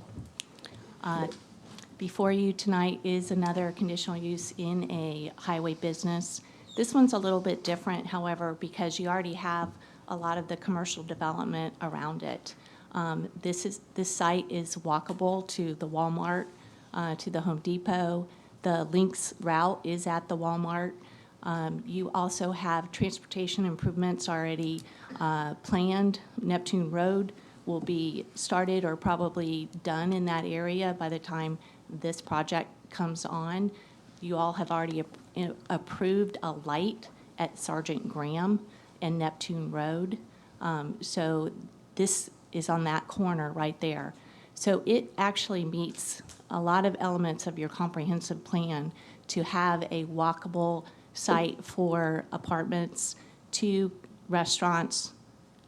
There's a grocery store adjacent to this. There's a pharmacy right there on the corner of 192 and Sergeant Graham. So this project meets those elements of the comp plan. Further, the site plan shows with the 4-story buildings, we're able to put in a whole bunch of open space for those folks to be able to enjoy the outdoor as well. They have included amenities such as the clubhouse, the fitness center, a large pool area, plus recreation trails around the retention stormwater pond. The other thing that they've done is shown enhanced landscaping on the site plan as well. So we're here to answer any questions you may have. We would appreciate your consideration of this application. Thank you. Would anyone in the audience like to speak to this item? If not, we'll have discussion and a motion by council. Councilmember Trace, your light is on. That was on from before. All right. Do we have any discussion? Councilmember Trace. Okay. I was letting other people go first. Couple questions for the applicant. I know when we were looking at additions to the police headquarters there was floodway issues and just issues with us kind of encroaching a little bit of those areas. Are you guys working through that on your property? I forget which ditch it is that goes behind that property. They've taken that all into consideration on their plan. Okay. The ponds in that back area, right Okay. adjacent to that. Yeah, I just know we had challenges when we were looking at doing something, so I just want to make sure that was taken into account. And then also, so I see gates on here. I don't know if that's part of the application. I'm just worried about stacking from the gates in the call box, kind of stacking out onto Neptune Road So- on that entrance there. So if you'll notice on the site plan, those have been moved quite a bit in both on Sergeant Graham and Neptune. So feel like there's adequate space. Plus, there's two lanes coming in off of Neptune. So I think they'd be able to accommodate, the turn in. But I think they've taken that into consideration as far as where they place those gates internally. Okay, I just know at times like Walden Park over, I guess it's called on Cross Prairie now, has issues where there's folks trying to get in and it stacks back onto the main road if you have folks just stuck at the call box trying to get in. So I just didn't know. We'll look at that and make sure that we have plenty of room for stacking. Okay, and then does this take into account you said it takes into account on the timing wise for the widening of Neptune Road, but this takes into account right of way needed and all of that? We've already dedicated that, transferred the property to the county in front of this site. Okay, perfect.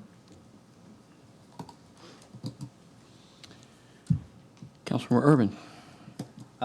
Again, just kind of reiterating that I think there's a place for these type of projects, and this is another one where I believe it fits well because of the proximity to the different already existing commercial areas as well as the schools. So I'll make a motion to approve Resolution 2022-196R. I'll make a second. Madam Clerk, call the roll. Deputy Mayor Matheny? No. Councilmember Urban? Aye. Councilmember Askew? Aye. Councilmember Trace? Aye. Mayor Blackwell? Aye. Motion carries 4-1. Thank you.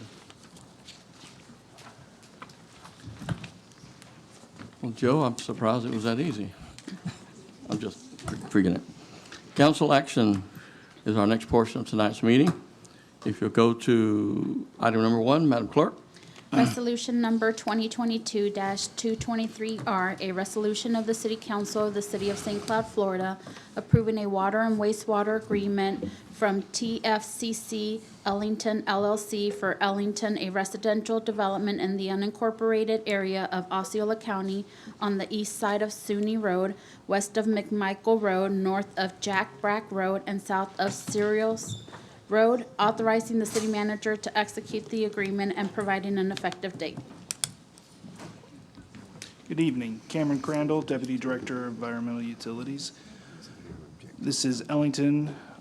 It is a 21-acre site with approximately 85 residential units, and we are requesting a water and wastewater agreement. As was stated, this is along Zuni Road. This map shows its location outside of the city limits, thus requiring a water and wastewater agreement for service. The agreement includes all the standard language requirements for development for single-family home residential developments, such as the 1,500 square feet of air-conditioned living space, the ADA crosswalks, a minimum of the 2 trees per lot, and having the 4.5 parking spaces per unit. Also included are the garage setbacks. HOA documents will prohibit on-street parking. Air conditioner pads are staggered, and the architectural elevations and facades will vary from adjacent homes.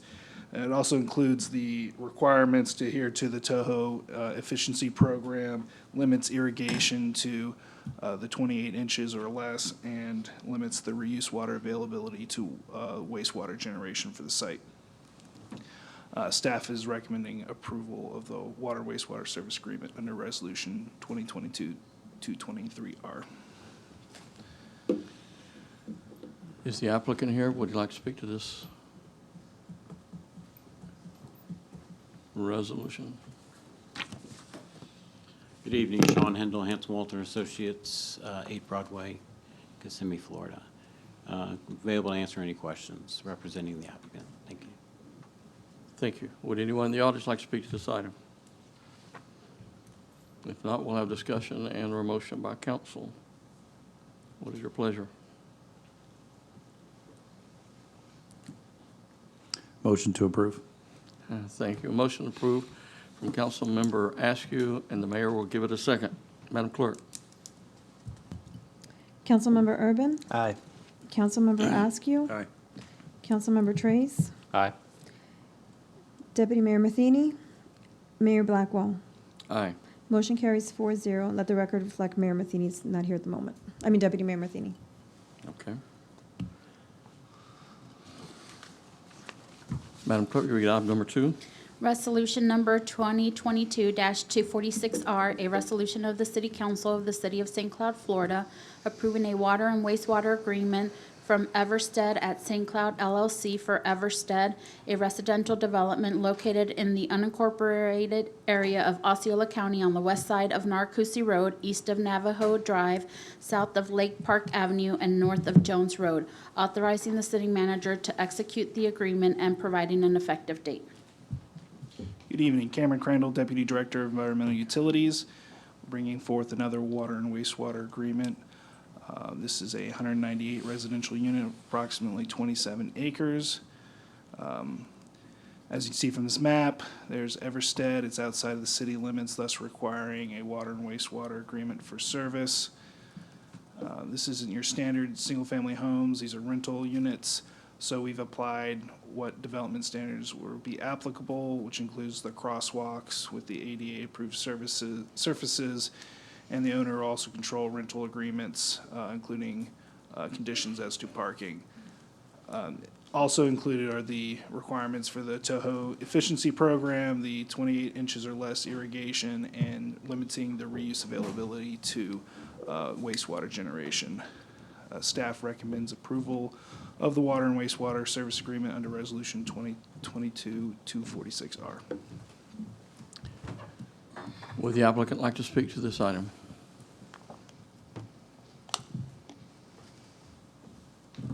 Joe Thacker, 17 South Orlando Avenue, Kissimmee.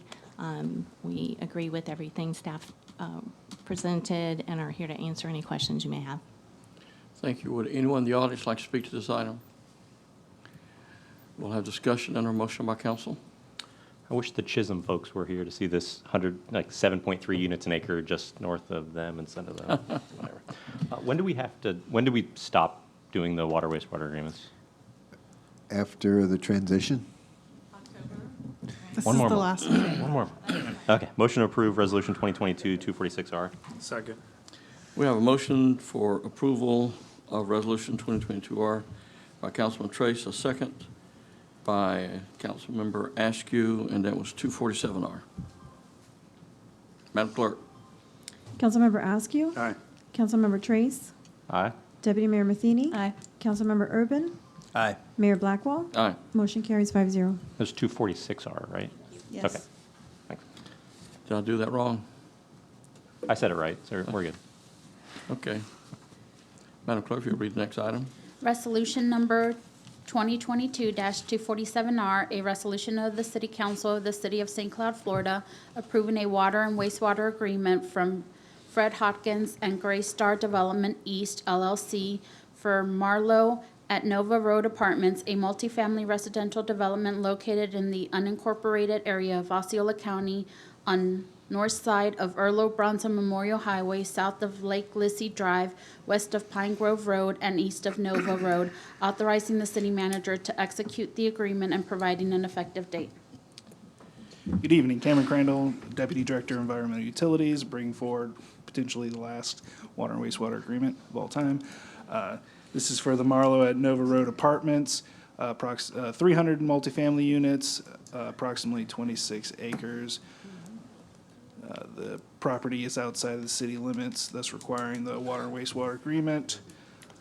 Some of the standard development standards do not apply to the apartment complex, but we do include the Toho efficiency program, the 28 inches or less irrigation, and the limiting of the reuse water at the wastewater generation level.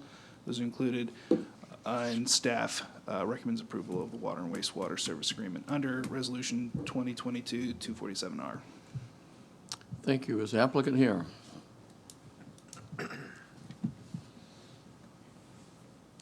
Good evening, Sean Hendel, Hampton Walton Associates, representing the applicant. We agree with staff's recommendations, available to answer any questions. Would anyone in the audience like to speak to this item? If not, we'll have discussion on a motion by council. Councilmember Trace. Mr. Hindle, will there be commercial with this as well, or is the whole thing going to be? Yes, sir. This is in the employment center. So this is, that whole intersection is employment center for the county. So the apartments are on the northern portion of the site, and the southern portion is all retail or employment-based type development. Okay, so when we're running our numbers, and granted this goes to Toho now, but when we're running our numbers, it's not just the 300 residential units, it's also the commercial. It'll be the in there. commercial elements as well. Okay, it only showed the 300 units. Okay, thank you. Yes, sir. Any other discussion? Motion to approve. We have a motion from Councilmember Askew, second from the mayor, for the approval this time of the correct number 2022-247R. Madam Clerk, will you please call the roll? Councilmember Trace. Aye. Deputy Mayor Matheny. Aye. Councilmember Urban. Aye. Councilmember Askew. Aye. Mayor Blackwell.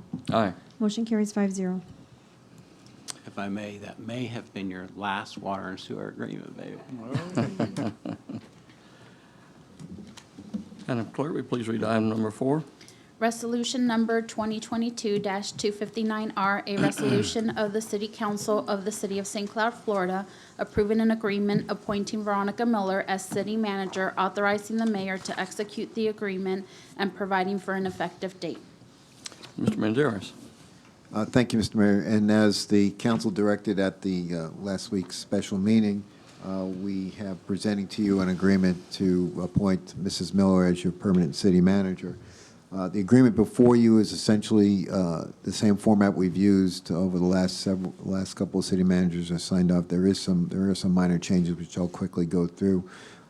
Essentially, the agreement calls for an annual salary of $195,000, which is, as we talked to you about at our prior meeting, is within the range of the city's established range for this position, as well as a survey that was done by the Human Resources Department of comparable cities within the area. The agreement, as I said earlier, is essentially the same as the other agreements that have been provided with your prior city managers.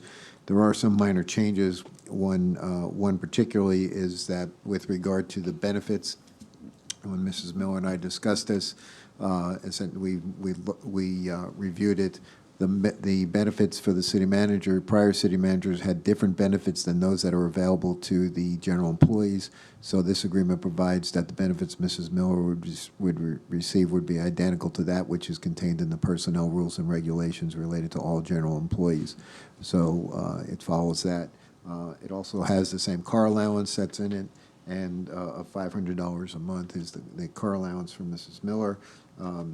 The only other item, and has to be mentioned because the agreement does provide that since Mrs. Miller does not live within the municipal boundaries of the city, it does provide that she is authorized to live outside the city, which is required as part of your charter.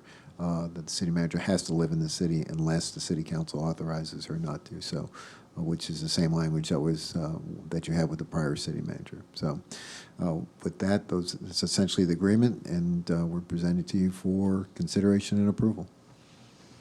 Would anyone in the audience like to speak to this item? If not, we'll have discussion or a motion by council. Motion to approve. We have a motion from Councilmember Matheny. Mr. Trace, Councilmember Trace, would you like to address? If you want to make a second, and I'll have discussion. Would anyone like to make a second? Second. Second from Councilmember Askew. Okay, I had a question. Councilmember Trace, you have clarification? I had a question in section 7 on the retirement. Is this the ICMA pay-in by the city? Is that in addition to general pension, or does the city manager come out of the general pension plan and then go into their own ICMA? Actually, the agreement provides that the city manager can make her choice of which plan she wants to participate in. Okay, so this gives the flexibility of if you want to choose. Yes. Make that choice. Okay. I choose the pension. The city pension, right? Okay, so this is just language that was there before from Yes, other ones? it's exactly the same one. And then I figured when we had this come forward, we would have the solution to if there's, just with the nuance of the city manager and the fire chief, I figured we'd have a solve for that at the same time we adopt a contract for this. And I appreciate that, Mr. Trace. That's a good question. We have been working with the various entities within the city that would have to address that issue, particularly with the employee relations piece, HR, finance related to that. And Mrs. Miller has already taken some preliminary steps to address many of those issues, one of which, by way of example, is that the procurement items that are coming out of the fire department, and of course she will correct me if I'm wrong about this, procurement items specifically related to the P cards that are used by the fire chief will be approved not by her but by initially the position that's in the deputy city manager position, and currently that would be Mr. Tomac would actually be approving those. Those wouldn't be approved by Mrs. Miller.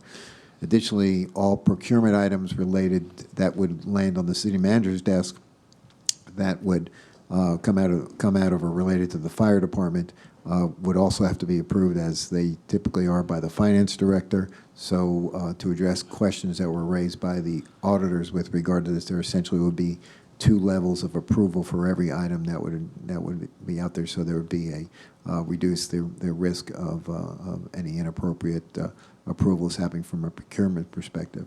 With regard to what you might refer to as HR-related issues, potentially related to oversight of the fire department, I think Mrs. Miller is moving in the direction that the prior city manager had indicated with the former police chief, where the police chief was over the fire department and had supervisory role over the fire department. And so we would go back to that same scenario where the police chief would be over the fire department, which would provide another level of HR related issues and supervisor related issues. And then finally, in the event that there was a specific disciplinary issue related to the fire chief, we have talked about an alternative option where those matters would be reviewed either by our office or by the HR director, so that, again, Mrs. Miller would be doing that. It's worth mentioning, however, since we are talking about this issue, and I think it's appropriate that everybody be aware of it, we have thoroughly researched this issue.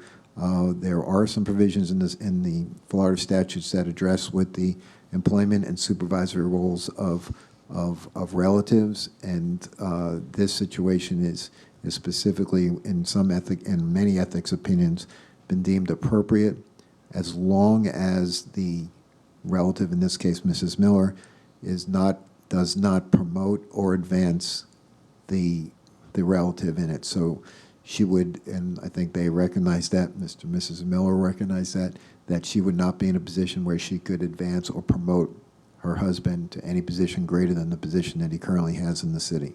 and essentially the ethics opinions say that makes the relationship appropriate and okay. But those other items that he just talked about are essentially more safeguards that are in place, that's just generally the plan that would be put in place. I think it would be appropriate, and we certainly can work with Mrs. Miller, the finance director, the police chief. We probably could we could draft an appropriate SOP, for lack of a better expression, that we could document all that and put all that in place. Yeah, and that's what I was hoping we had, is that worked out. I read some of the statute a little differently, but that's your guys's. Does that mean I get to be an engineer? Perfect, yeah. It all flows downhill, which is my problem with some of this, how it flows anyway. But if you're willing to put out a opinion letter about that, then that's perfectly fine. And if we update that policy around those items, I just figured that would come first before the contract, but this is all standard stuff, so I'm fine with it. Thank you. Okay. We have a motion from Councilmember Athena, second from Councilmember Askew for the approval of Resolution 2022-259R for the appointment of Veronica Miller as our city manager. Madam Clerk, please call the roll. Deputy Mayor Matheny? Aye. Councilmember Urban? Aye. Councilmember Askew? Aye. Councilmember Trace? Aye. Mayor Blackwell? No.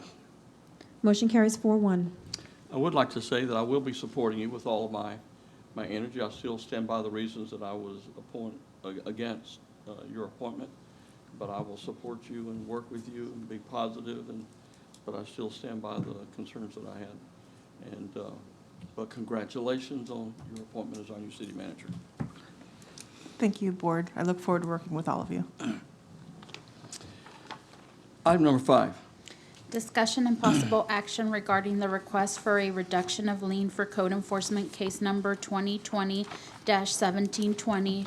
The property address for this case is 1022 Carolina Avenue, St. Cloud, Florida.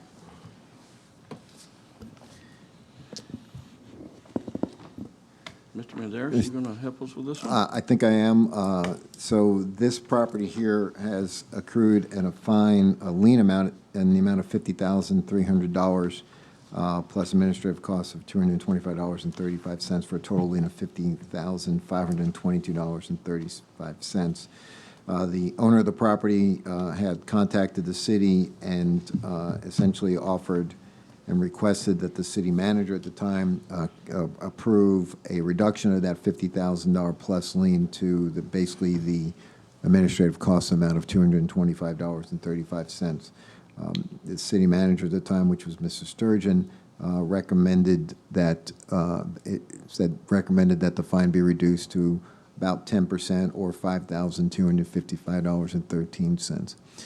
Under your policy, liens over the amount of $50,000 go to the special magistrate for a recommendation. This matter went in front of the special magistrate. At that time, the special magistrate recommended that the city manager's request be the one that the city council considers. So the item before you right now is for a request to reduce the $50,000 $522.35 lien, and the city manager's recommendation and the special magistrate's recommendation is that if the council is going to grant the reduction, that the reduction be to $5,255.35 with the stipulation that it be paid within 30 days or revert back to its original amount.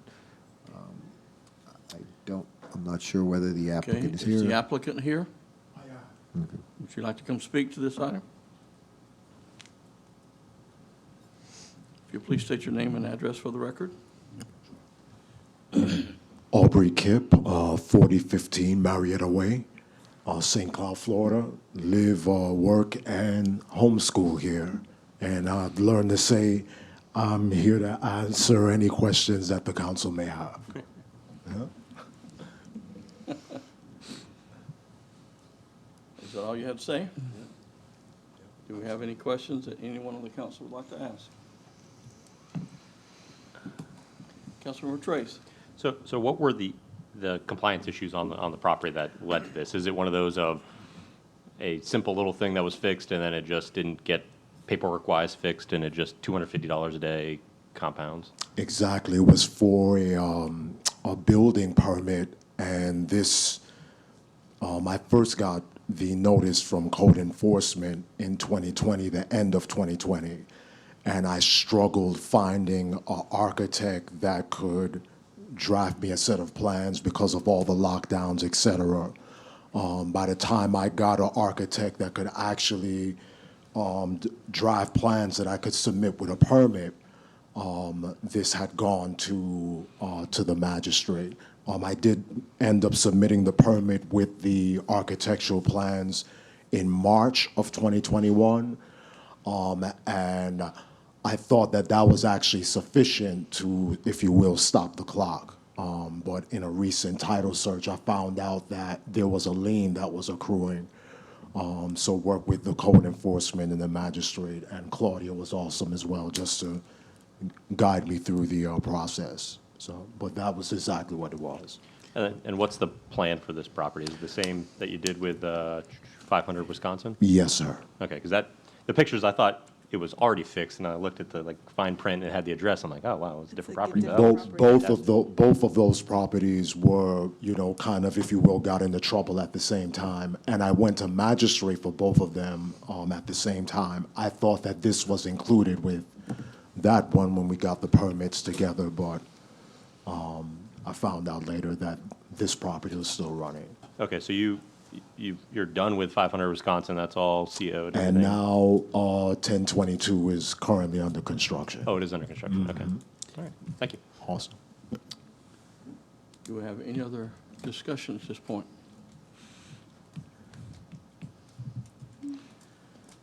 Well, I'd sure like to see us give this gentleman as much grace as possible.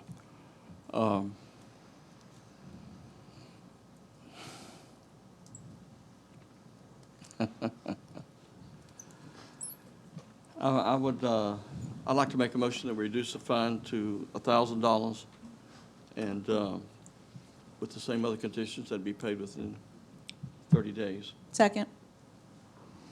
That's the number I had in my head too. So perfect. That's the number I had in my head too. All right. Will that work for you? Oh, that's wonderful. You can hug my neck later. Yes. Get it done. Madam, we have a motion from the mayor, a second from Councilmember Matheny, that will reduce this fine to $1,000 to be paid within 30 days of this meeting. Madam Clerk, will you please call the roll? Councilmember Urban. Aye. Councilmember Askew. Aye. Councilmember Trace. Aye. Deputy Mayor Matheny. Aye. Mayor Blackwell. Aye. Motion carries 5-0. And point of clarification, that's $1,000 total, so it's $700 and something plus the $250 fee. That's how we Yeah, understood yeah. it. Perfect. Okay. All right. Wonderful. You all have a wonderful evening. Thanks for everything. Thank you. Sorry we bored you for the past 5 hours. Next time I jog by your house, you need to give me a Coke or something, okay? You got it. All right, see you, Aubrey. Need a Gatorade, not Coke. Yeah, Gatorade. Mr. Manzares.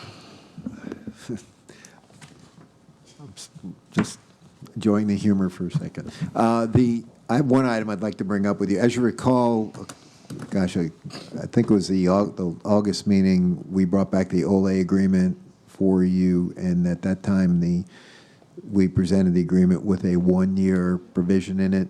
The city council approved the agreement, but at the same terms, but with a 3-year term in it. The other entities of the involved in that, at least one other entity, is not willing to sign off on a 3-year agreement. So we wanted to just advise the council that to make sure that, so it doesn't have to come back. We don't have to renegotiate the agreement, that unless there's an objection from the council, the agreement would go forward in 1 year, and then you'd be able to see it again next year. But we wanted to let you know that because the action you took was for 3 years. So if there's any questions, we don't need any formal action. I just want to let you know. Could you explain that a little slower for this old guy here? I'm sorry. So when you approved the OLE agreement, Right. it was initially, the parties agreed, as it has in the past, that the agreement would be a 1-year term and renewed annually.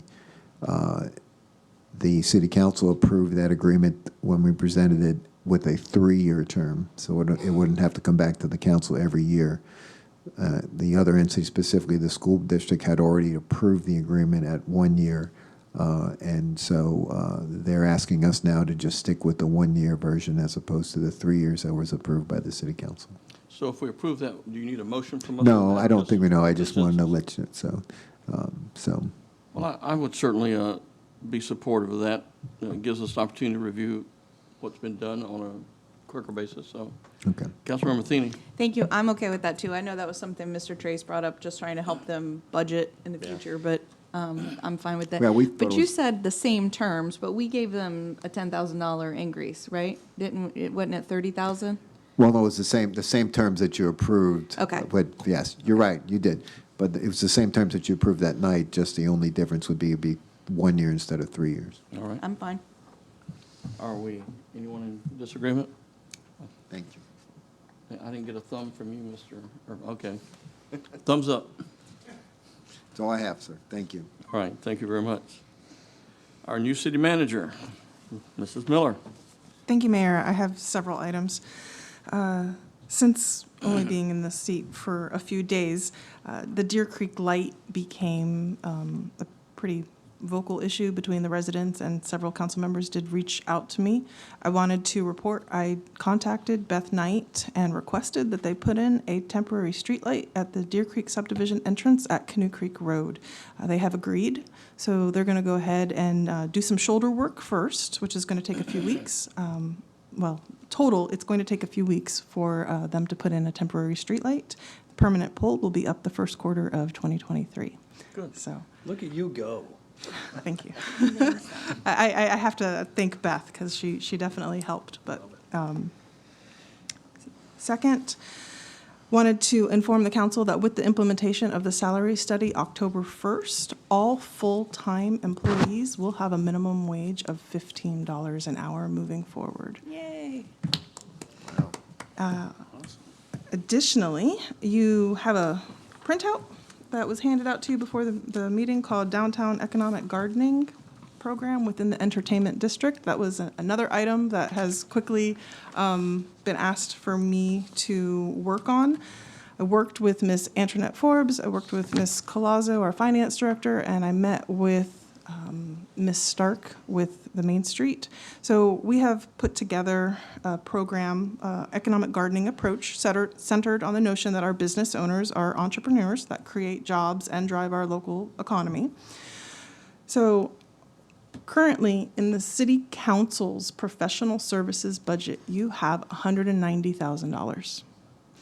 So I am proposing that the city council allow me to use that $190,000 to implement this program. Cloud Cash would be, St. Cloud Main Street has already done this once before previously. So it's a match grant. So they would put it on their website, which would allow if somebody came in and they bought Cloud Cash for $5, with our grant, they would receive $10. It's an immediate injection of cash into our entertainment district. We think that that will have the most impact. I have within my authority, I could sign an agreement tomorrow up to $50,000. I'd like to go ahead and do that immediately. However, I would also like to come back at the second, the special meeting for the budget, September 21st. I'd like to come forward with another agreement to have the city council approve so that we can give up to $100,000 for that Cloud Cash program. The shuttle service, something that the city council has asked for previously. Economic Development has been working on that for quite some time. We would go ahead and enter into a contract immediately and have a small circulator bus to be used during major events, including the monthly market, Veterans Parade, tree lighting ceremony, Rocking the Cloud. It's going to run the loop of the perimeter of the downtown, have stops at the lakefront, City Hall parking, City Shuffleboard Park, and the rented church parking lot. Estimated cost $20,000. We can increase that to have more service if the city council would like. We do have some flexibility in that in these. Technical assistance through UCF Incubator's Growth Wheel program, 6-month program to give one-on-one virtual training to our business owners. We've had good results with this previously. And finally, we would like to do some utility assistance. So we would recommend, right now we're saying $35,000 of direct payments to pay for electric and water.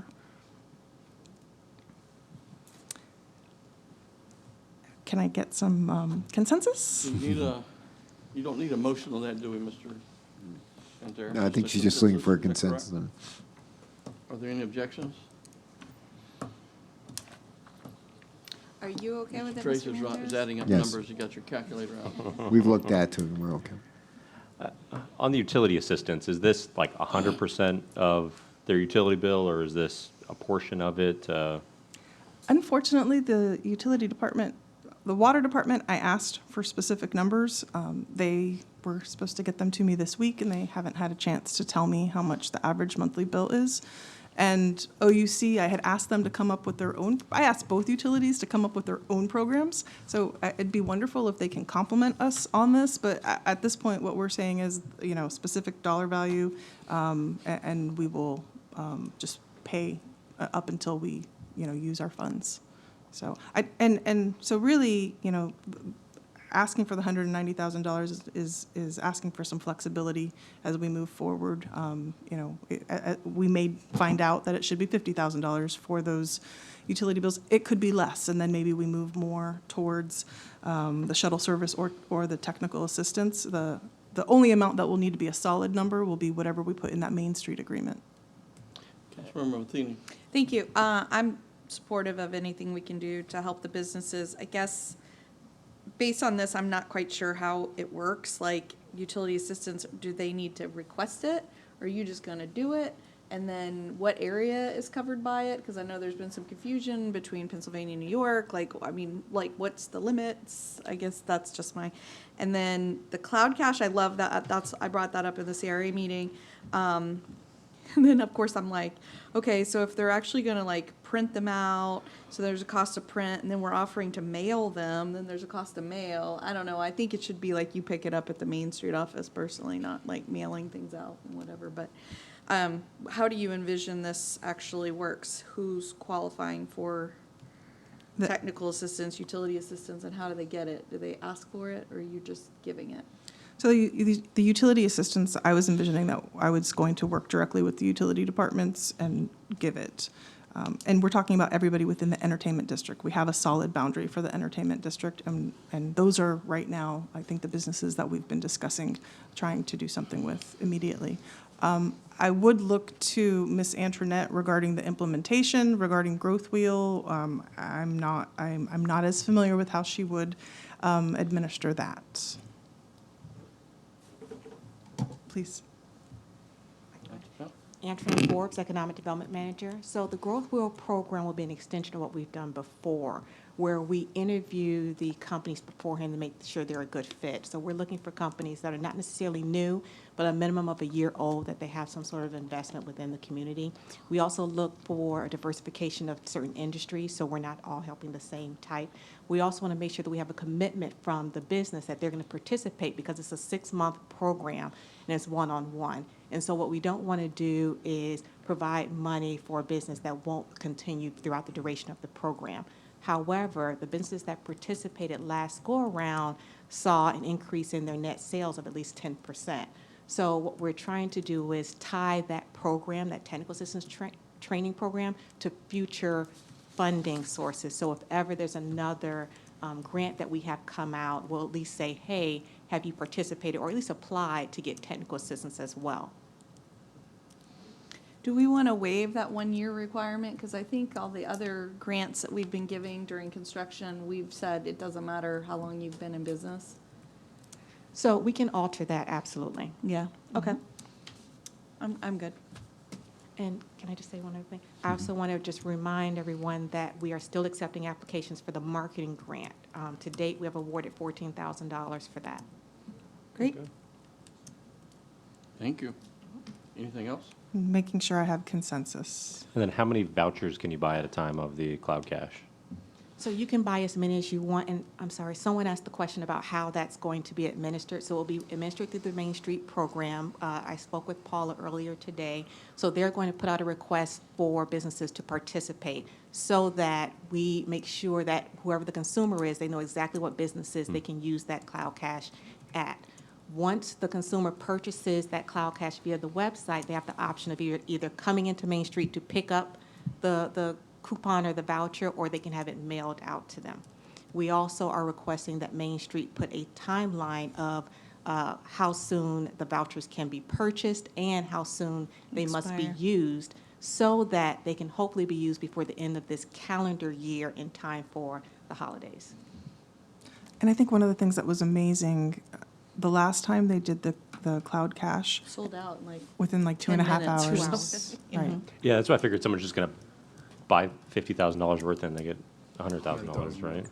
That'll be me. Sure. Yeah, it's a lot of jewelry.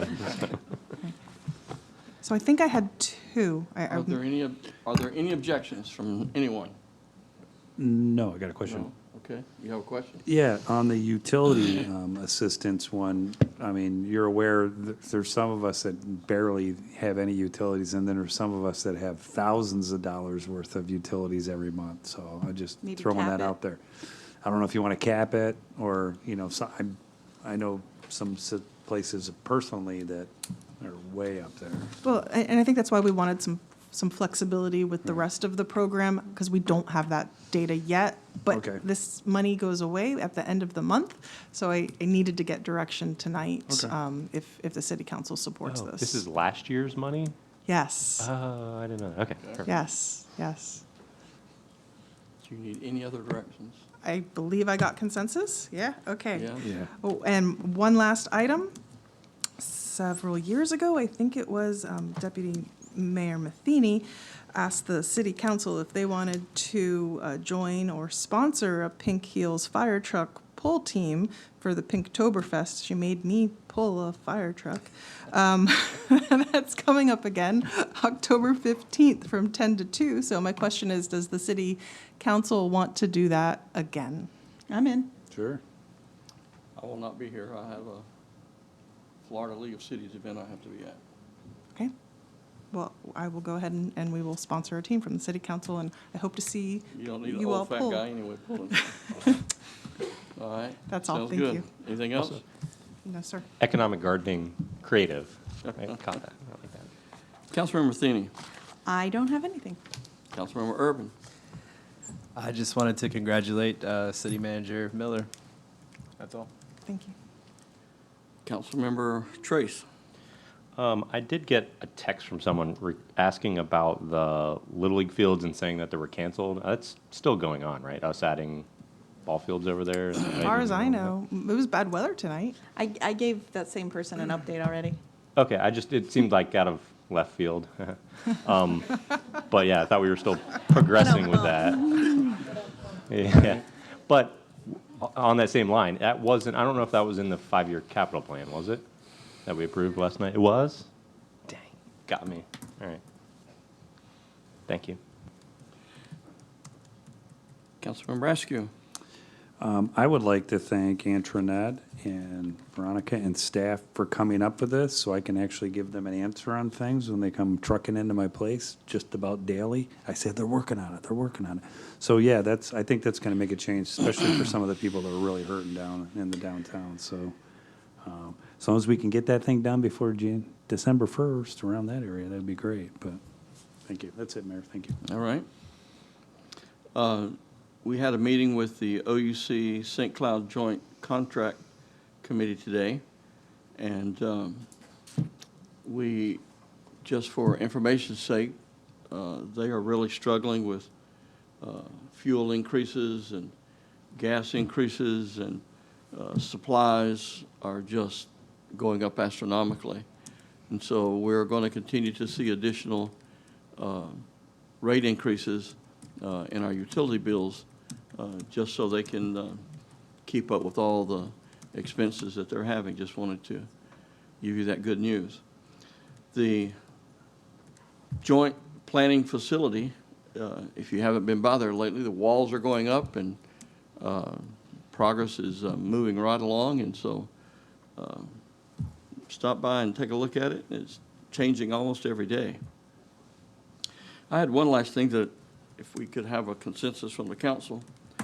It was brought up some time ago by Councilmember Matheny, and just haven't gotten away from it. It wouldn't benefit anyone on this council at this time, except maybe Mr. Colby if he gets reelected.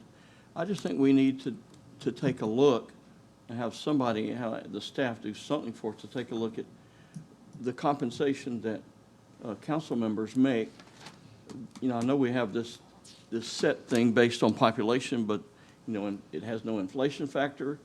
It has no other things that I think have been built into it. I just think it needs to be looked at. I think it certainly needs to be increased and changed.